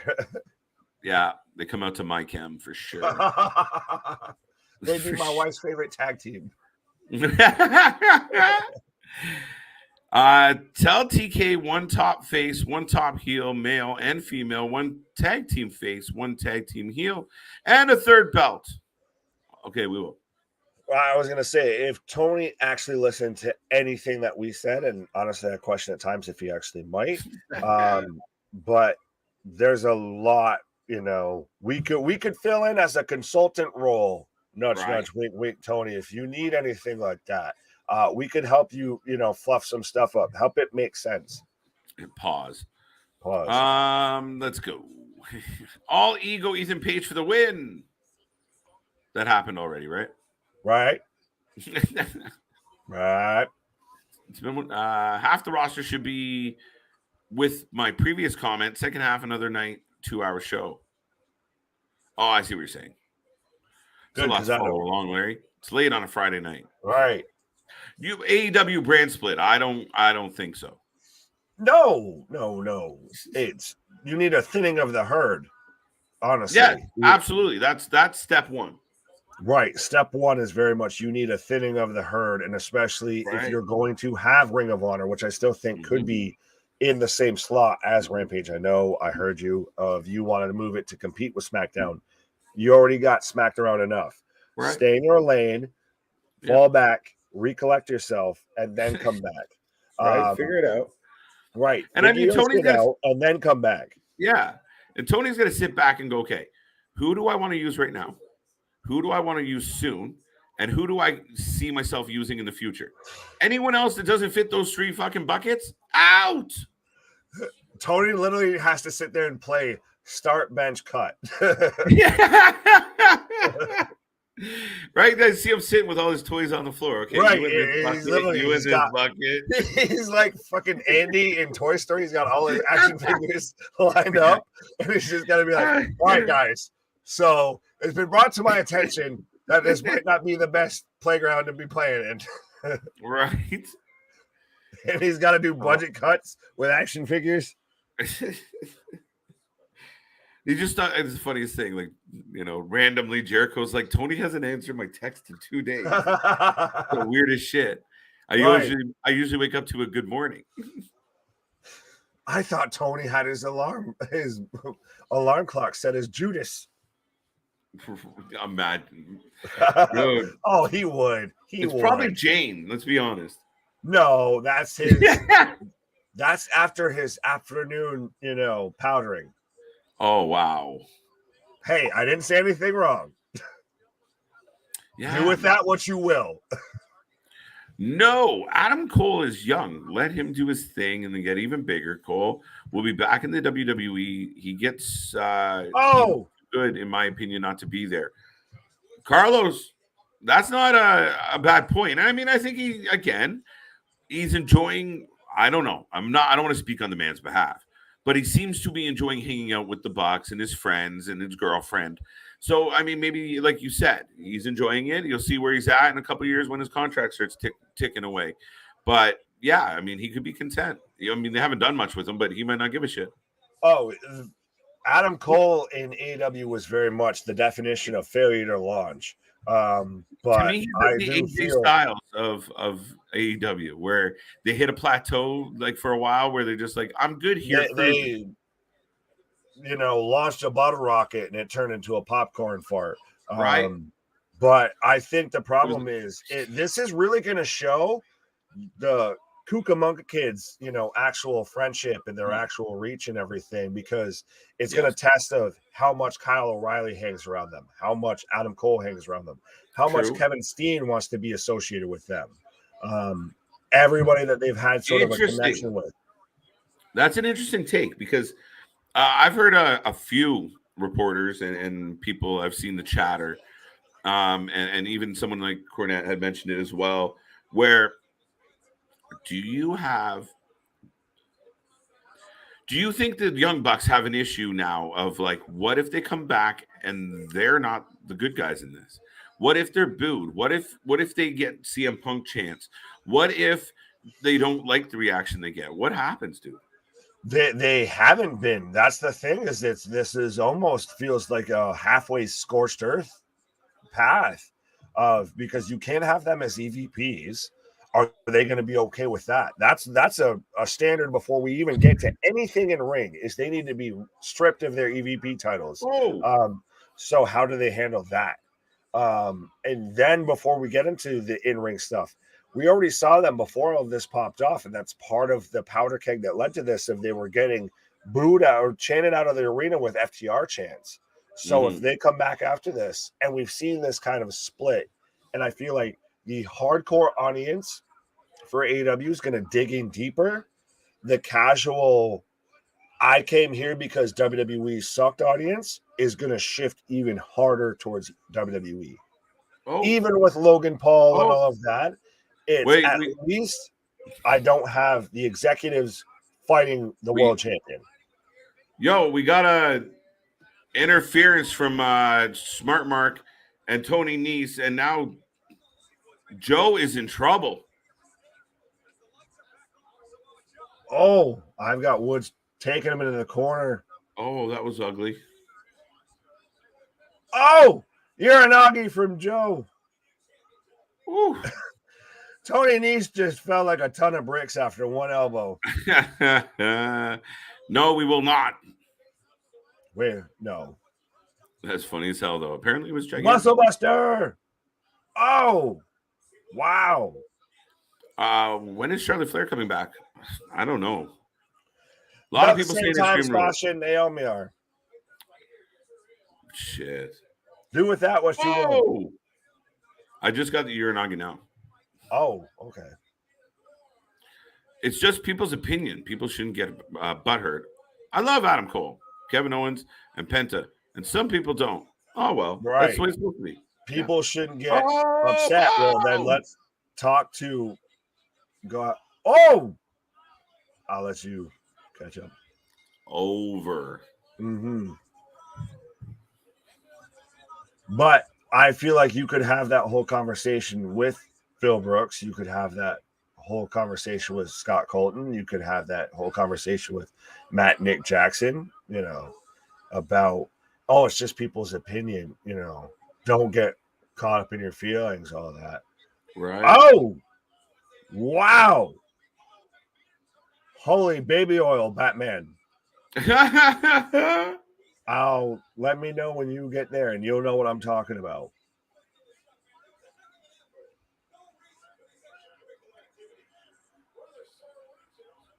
Hey, man, they got it. Braun Strowman twice. Oh, man, they should have hijacked ROH announcers, honestly. Both of them, Riccaboni and Coleman. Hey, the other announcer was Cole. Yeah, maybe right. No. What's his face? Coleman? I only know Riccaboni. Oh, okay. Oh, hey, fellas. Last week I saw a clip on YouTube about Congo Kong. Thoughts? Who? What? What? I got no thoughts. All right. I have to go with Joe. Godzilla. This will be a hell of a match, though. Oh, yeah. So, folks, for those who are following along, since KJ didn't sell anything that was happening, so Wardlow came out and then was going to hit the Symphony of Powerbombs on Smart Mark, who managed to roll out of the ring. And then we kind of had Wardlow and Joe kind of a cheers with the belts before they both kind of posed. So we might be sneakily, subtly hinting at a Samoa Joe versus Wardlow match. Absolutely. I'm looking for it. I mean, I think, we love giving two belts to people, so. Why wasn't Samoa Joe in the AEW Championship match? Because he's currently got a belt right now. Because he's a TV champion. Right, which is why I thought he was going to lose the belt, and then you could have had him. Mm-hmm. Even MJF versus Samoa Joe. Tell me that's not putting asses in seats. Oh, it definitely would. And again, right? Two talkers. Mm-hmm. Two really good talkers. KJ, did you have a new Coke in Canada when you were a kid? Hey, did you have new Coke? What? New Coke? Oh, have you never heard of where back in the day there was, new Coke? They had to go new Coke and then back to classic Coke. Yeah, that's dating yourself by a good bit. Yeah, right. I believe we did. Or maybe not. I don't fucking know. As a kid. Who would win, Samoa Joe or Solo versus the Usos? Who would win if Samoa Joe and Solo? Oh, wow. Usos. Family, bloodline. Solo's going to turn at some point. You know that. Well, I mean, and on top of that, you got Samoa Joe's getting up there in the twilight of his career. Solo's just starting off his career, and you have two seasoned vets in their prime. Who always work as a tag team versus two people have never worked as a team. Could the other two win? For sure. Look at them. They're beasts. Right. I drink Coke Green. Never had it. I feel like Tony Khan's in the chat all of a sudden. Did anyone try and get new Coke flavor in Dream World? No. No. Oh, God. I was about to say, instead of drinking Coke Green, no. Tony just snorts Coke through green. Okay. Anyway, I'm not mad at the Rolling. Allegedly. Remember, folks, the opinions of the hosts are that's not on their own and not a reflection of the channel. And any issues, please see the individual. I'm not mad at the Brawling Brutes one, but I think the WWE should transition from the Bloodline to the Imperium as the dominant guys on SmackDown, and they decide to break them up. They're not going to get broken up anytime soon, I don't believe. They can't. No, Imperium, that's the thing, is I feel like they could still go at the Usos taking out and still not lose a ton. I think the Usos at this point, they've built up so high with most of the bloodline. They've built up that high that any sort of loss just knocks them way down. Yeah, I hear you. That is the worst soda ever. I drank Fresca first. How did we get on soda? I don't know. SODA soda. To me, it tastes like mango. Oh, good. Do you guys think the Penta El Zero and Low Key House of Glory? I'm looking forward to that. He's asking who wins. Oh, who wins? Penta. Low Key wins. Miedo. Yeah, it's hard to go against Penta. Right. But what's the date on that hog show, Damien? Pause. I think you said it earlier. I saw that when it hit you. I was like, wait. That hit you in the forehead like a spitball. Exactly. Thinning the herd. I agree. Return what soda, that new flavor. What? What is happening on a Friday night? Everyone just wants soda. I recently found you guys on YT, and I really enjoy the channel. YouTube, thanks. It makes me watching these shows more enjoyable and to hear others' thoughts and opinions. Chris, Carlos, everyone else out there, thank you for the love. Thank you for the nice comments. We appreciate it. And, said time is valuable. So anytime people give us a moment of their time, we greatly, greatly appreciate it. And we love bringing you all these streams, don't we, Nick? Oh, absolutely. That's what we do here. We're your favorite wrestling friends. We give you. I'll say it. What? We're the wrestling buddies you don't get in your real life. Exactly. But our shit is real. Our shit is raw. Our shit is authentic. When you're talking about that wrestling, you better put that for life with it. I like it. But thank you so much, Carlos. And like we said, tell your friends. And then they said, if there's ever been a day that you showed us support to somebody, show it on Wednesday. Blow this goddamn channel up. Make this man turn into a small child and give him his birthday wish. Okay. Oh, I did have, I guess if we're talking about the Dream World flavor of Coke, it's, I guess, like how they had one that tasted like space at one point. It's Coke's just kind of gotten weird. It's like, okay, well, we can't make cola taste any weird or any different, so we'll just say it tastes like dreams or space. Like, they're just saying words at this point. I agree. Just I don't know. Maybe I don't pay attention. I don't drink enough Coke. You're a Pepsi guy. No, not really. No, not true. Oh. I prefer Coke. This is weird. If anyone just tuned in, they're like, these guys have been like, this is a wrestling channel. Fucking minutes. We're not talking about 80s wrestling when we're talking about Coke, folks. Right? Like shit. Yeah. If I could envision, I totally didn't read that at all. I really want Wardlow and Joe to team up. I want them to fight. Yeah, I'd rather see them have a match than them tag, or unless we're gonna get them tag versus somebody, and then we get them. How they coexist. Yeah. No, it's bullshit. And then you get a pointless match, and you get another one of these. Just we booked it because it was cool. Most of AEW. Yeah, but I mean, let's be better. Let's hope. Do better, be better, Tony. Yeah. I'm looking at you, Con. Right. If I could envision what it would taste like to toss. No. Whoa.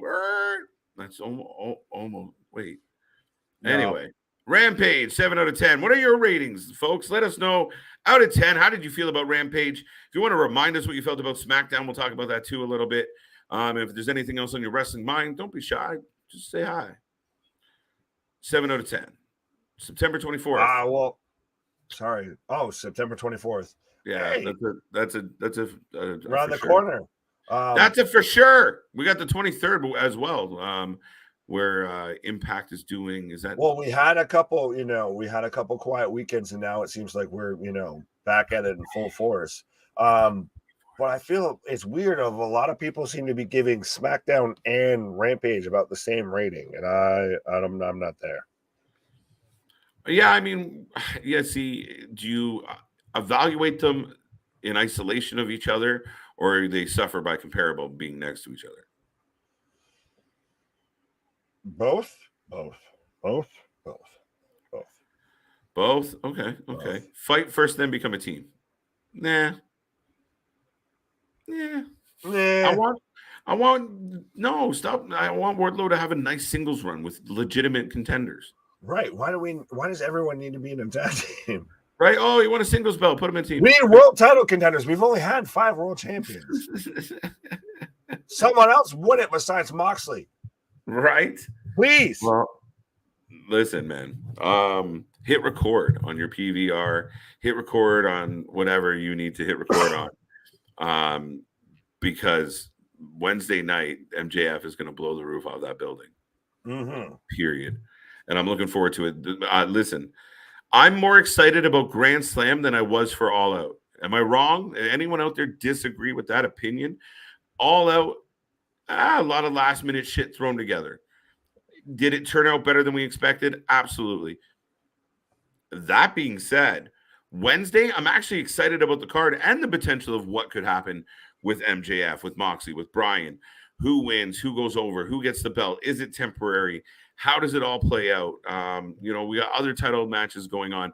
And even on Rampage, they're tacking on. So it's a very strong week for AEW coming off. And maybe that's what they needed. We'll blow Grand Slam up to make everyone forget the shit show that was All Out.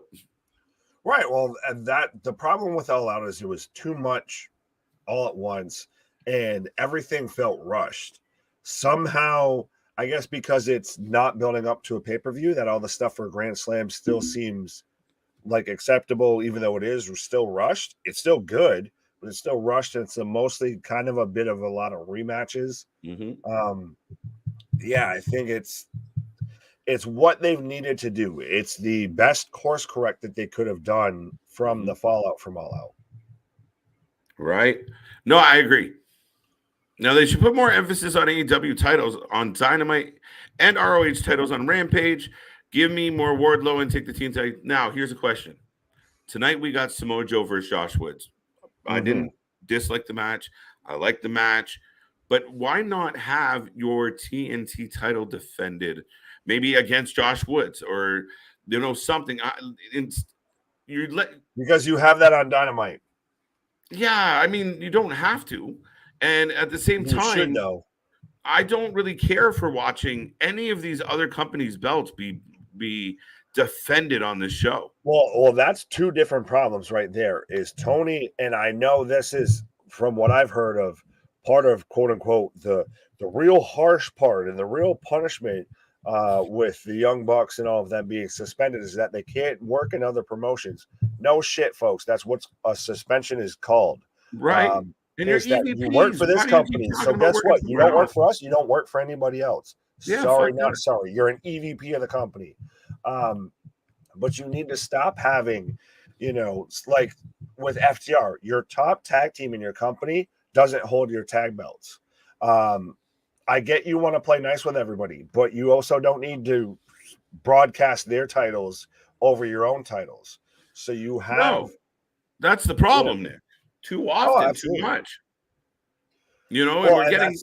Yeah. Go ahead. No, we're just getting a lot of. And again, I love Joe. I'm glad that they gave him some type of belt, but again, I think you really need the audience to start truly buying into things and believing in it and wanting to follow it, right? It's like a pop-up store compared to an established franchise, right? Tony's good to pop up and give you something that's like, ooh, that's cool. Get a lineup for a little bit, and then it goes away. Where the WWE is kind of that franchise where they're and now especially starting to deliver some long-term consistency, or at least what seems to be a long-term plan. The Disney of wrestling, like I've said for the longest time, folks. Yeah, no, I fully get exactly what you're saying, and it's one of those of picture if Rampage tonight was Friday Night Ring of Honor, however you want to call it, and it's got more of even an NXT Black and Gold vibe or a Full Sail vibe of we're here. This is kind of home base. Maybe we'll pop off to here or there, but this is the home base. This is, and it's a little bit darker. It's a little bit dingier. It's different from Dynamite. It's got a grime and to it. And you have guys like Joe and Claudio that are the face of that brand, absolutely, you're fucking tuning into that way more than you are a Friday Night Rampage that's just AEW Dynamite runoff. Right. Yeah, they gotta, again, even with the 3 hours, I do feel like they're completely utilizing those 3 hours to their best of their ability. Oh no, Right, especially that, like, I mean, you really have a chance. We got so much talent, we'll figure it out. Like, use the minutes you got. Right. It's realistically, Tony just doesn't know who to put over at the right times. He listens too much to people who he shouldn't be listening to because they're also on screen talent. It's been a cluster, and Tony needs to really surround himself with a difference of opinions. Somebody that's going to tell him, no, we shouldn't be doing this, Tony. Not everybody's like, yeah, that's a great idea, because they know that if they say that, then their stuff's going to also get over too, or going to at least get put on TV.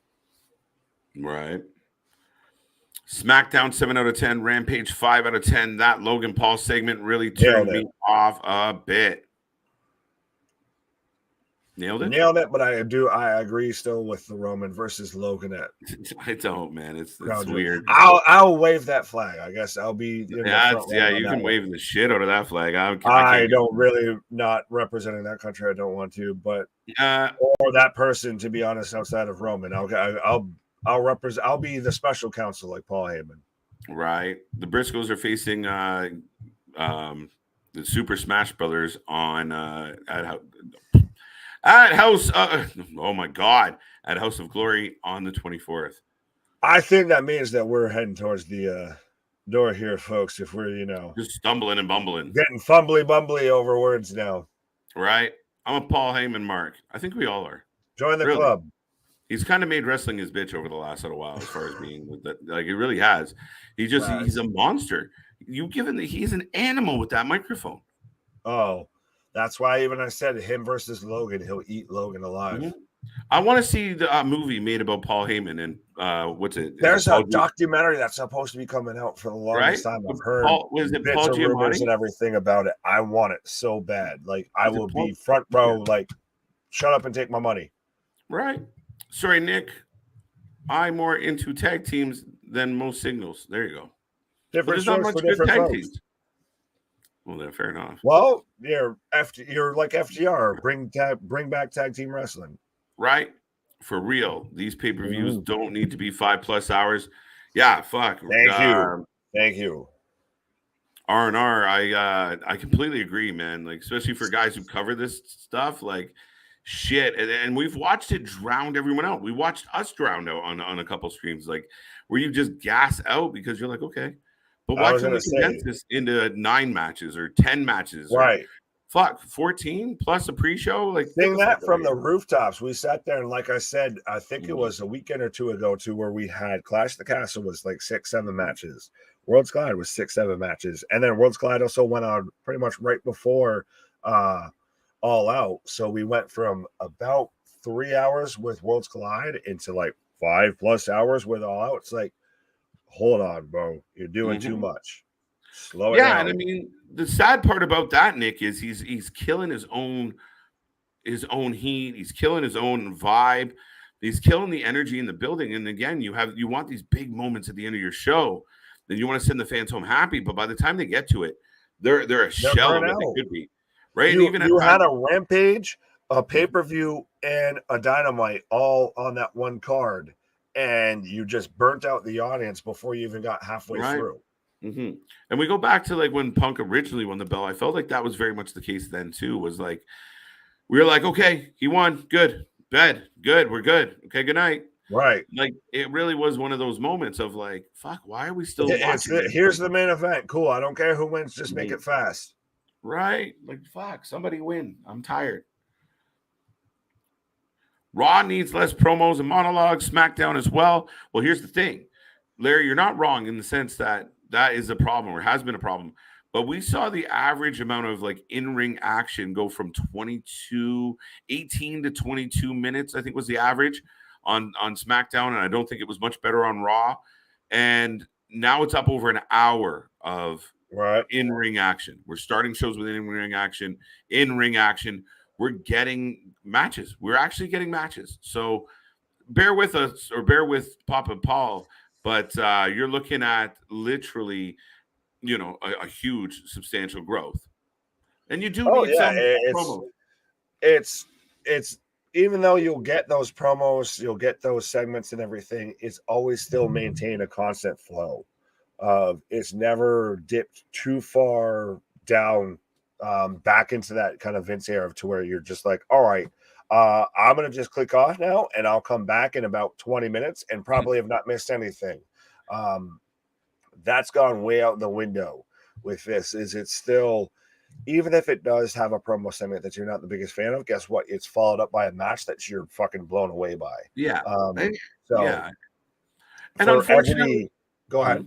Sorry, Nick, but I was just going to say, like, the promos, and again, if the promos are quality, you don't feel that way.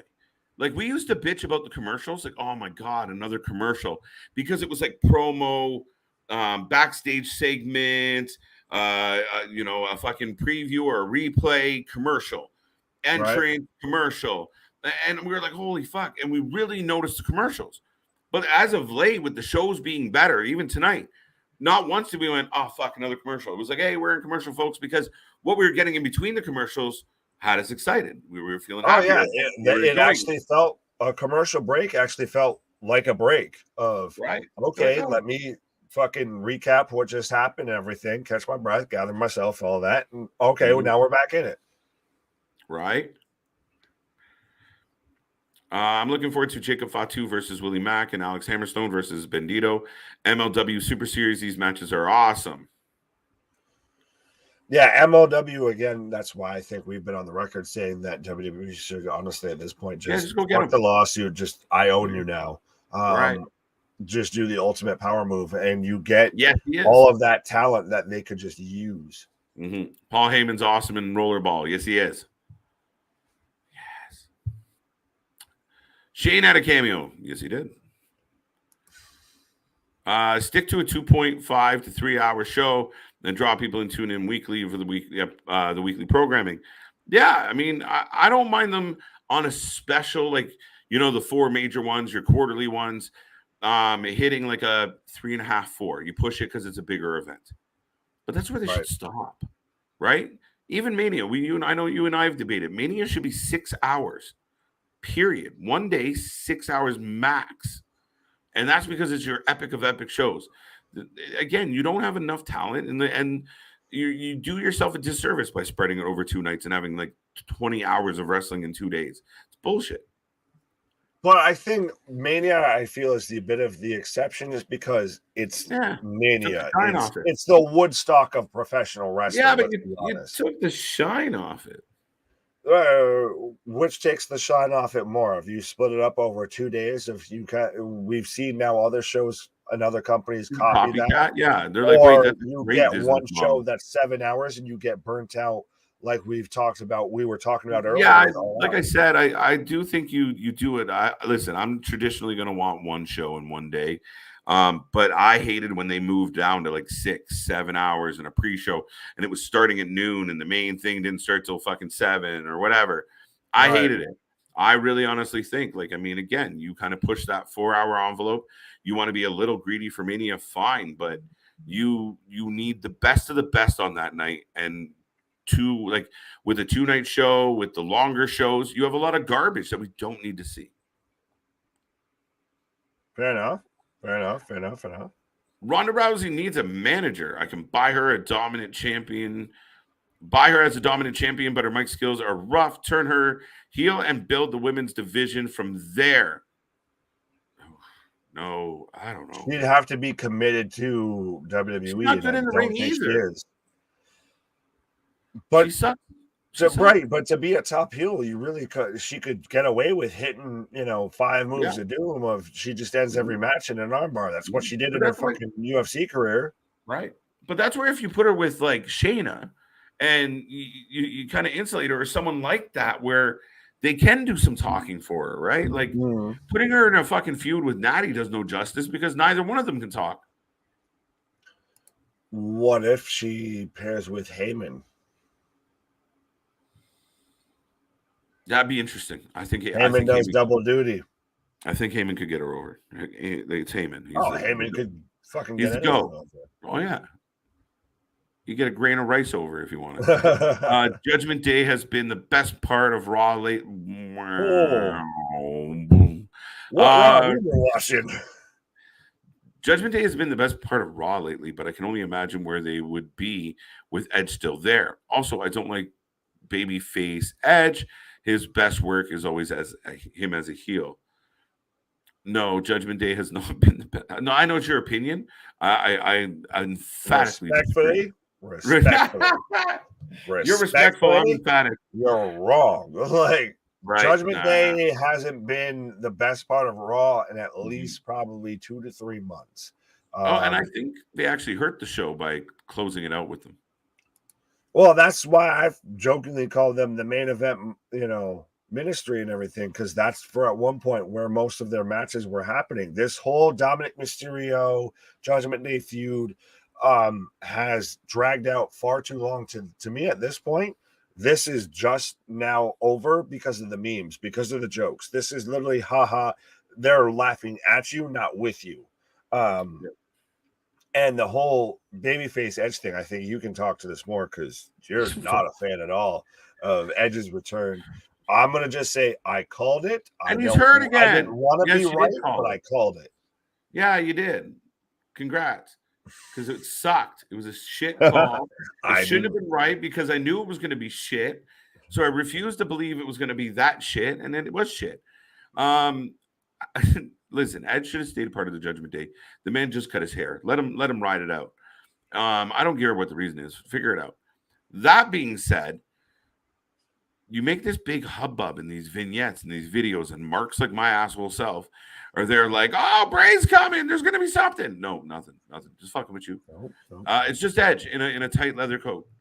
And then he comes back and does the same bullshit, acting class monologues that we get all the time from this guy.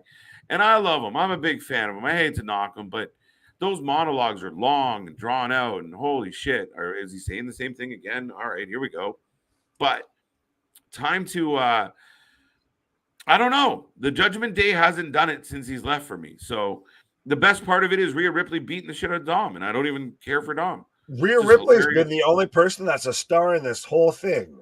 And that's literally just because it's cool. You've managed to make Finn Balor, Damian Priest, Edge, Rey Mysterio, and Dominic Mysterio all look like whiny little bitches.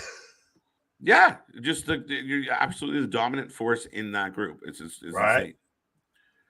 Rhea and Dom are the best part of Judgment Day. Finn and Priest are, dang. They're halfway. To me, they're the funniest part of Judgment Day.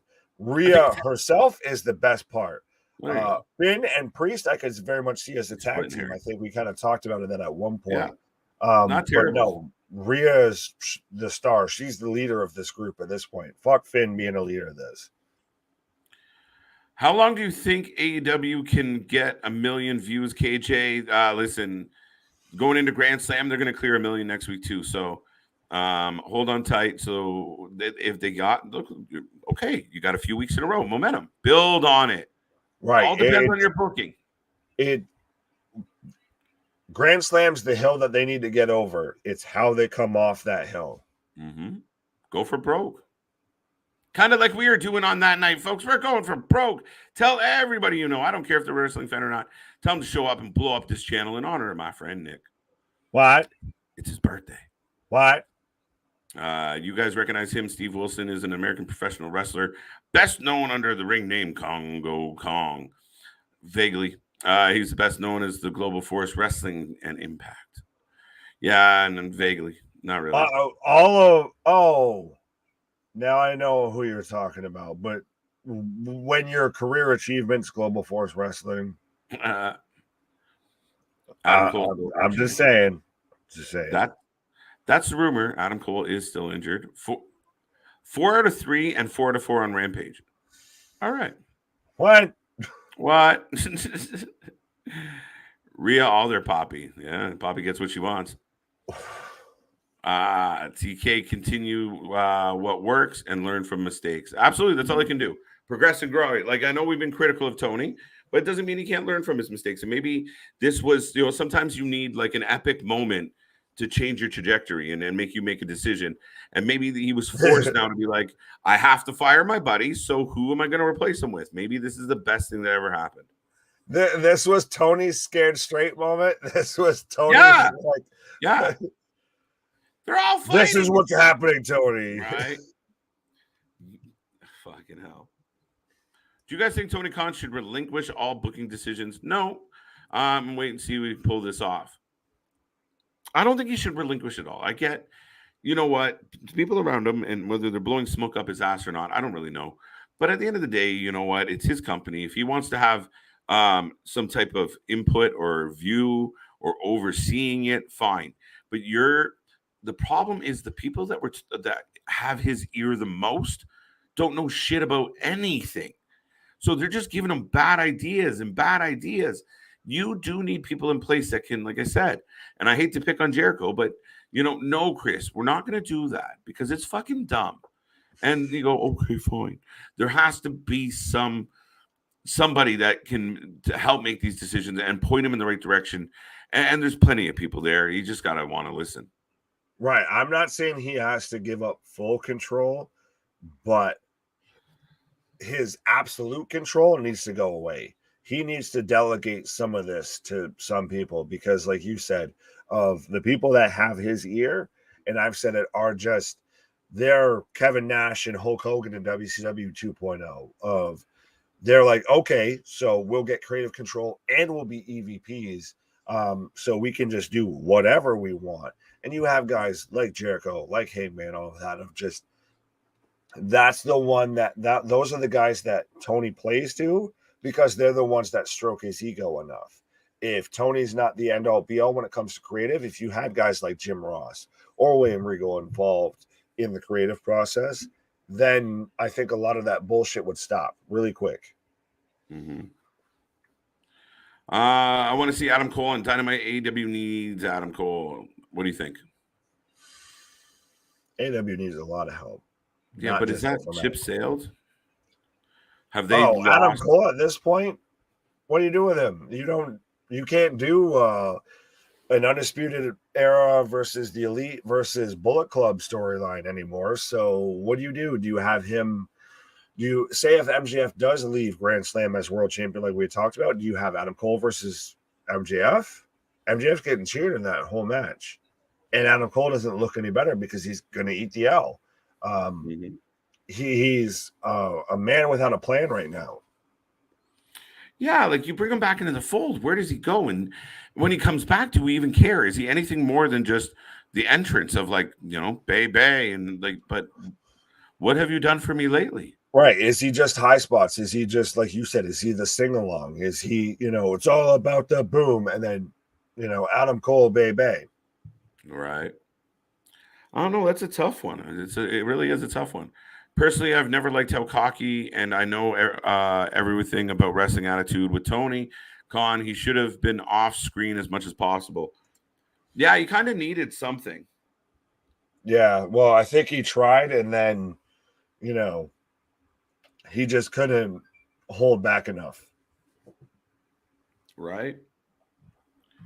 No, absolutely. I mean, he was overzealous. And like you said, he's a bit of a big kid, right? Like he's just like, woohoo. Right. So, I mean, I think he's like, oh my God, I'm doing it. I'm playing with my toys. Right. He's man, and I still keep saying this is the funniest thing is that this whole storyline that was actually a work the whole time of MJF calling him a mark and he didn't deserve to be running the company. His only position he deserved was standing behind the fence and everything. And guess what? That's been the one thing that's reigned true throughout this whole situation of just he constantly is, oh, you're a wrestler. Let me, hug you. Let me fucking cuddle up on you. Yeah. And what do you want to do? I'll put you in whatever match you want. Mm-hmm. No, I mean, that's definitely the part of the problem there, right? You can't be behaving that way. You got to be above this. And it's the same thing with the Bucks and Kenny about like the brawl and stuff is you're not just one of the guys. Like you're the bosses. Like you have to fucking conduct yourself with some fucking level of of respect, and you got to conduct yourself in a certain professional manner. And, you know, I felt like a lot of those moments were like, ugh, really cringy and off-putting. But then now you see what the outcome is, because everyone goes, look at this guy. Like, he really is a mark. Like, he's just going to pay us, and we'll tell him whatever we want to tell him. And because of trying to follow our emotional desires, we're never going to have a consistent show, because we're booking for, you know, whatever fucking friend needs it the most. Oh, absolutely. I mean, you saw him during that whole media scrum. He just looked like a deer in the headlights. He never once tried to handle that in any sort of professional manner. Listen, I said it was like, I'm like, this has to be a work, because Tony couldn't just sit there like that. Realistically, as a human being, as a man who runs shit, you got to have more of a spine. You got to be able to something like you have no huevos. Yeah, like, dude, like, it's not a good look, but that's where I was like, man, I really hope one day this comes out like it was all a work. We're like, okay, that's why you look like a complete deer in headlights. But it's highly, that ship has sailed, and he just looks lost. Yeah, that's the thing, is this is nothing but egg on their face. That's the problem with this whole thing. Carlos, I don't know that's accurate. Now, we won't dive too far into that. We might talk about it tomorrow. But yeah, I don't. I think it could go the other way. I think it could really spike a needle. No, well, if MJF does not walk out of Queens with the title, a lot of people might tune off. If MJF doesn't win, people might bail. If Brian wins, it's still not a bad shout. I think the worst case scenario in that is that Moxley lead. Well, and I say that respectfully, because Moxley's been the unsung hero in this whole thing. True. He's been the only one that surprisingly is acting like an adult in this situation. Is that if Moxley leaves with the belt for his, I think, third reign at this time, it's the turn the punch bowl. You fell flat. You could have done better. Yeah, no, I agree with that, dude. Adam Cole needs to come back because he lost, blah, blah, blah, blah. I don't know. We'll dive into that another time, Damian, but I think we've come to that point where we start heading towards that door. But I don't know if Paige will move the needle that way. I really don't. So that is it. That is all the questions. Thank you, everybody, for being here again tonight on a wonderful Friday. We will be back this weekend. Click that little bell. Make sure you tune in. Make sure you stick around because, as I said, we got more coming, and we'll be here all next week. We got more pay-per-views coming your way. Wednesday night, we're going to blow the roof off this place. We're going to blow out some birthday candles. We're going to raise some money. Tune in. Tell everybody you know. We're walking out. Go to All Tees and get a T-shirt. Go to SeatGeek. Save $20 with the code Wrasslin. Big Nick, another Friday in the books. Absolutely. My favorite night of the week, even if, you know, like we've said before, even though the wrestling sucks, we never do. So that's right, folks. And until the next time, we'll see you on the flip side. Bye-bye.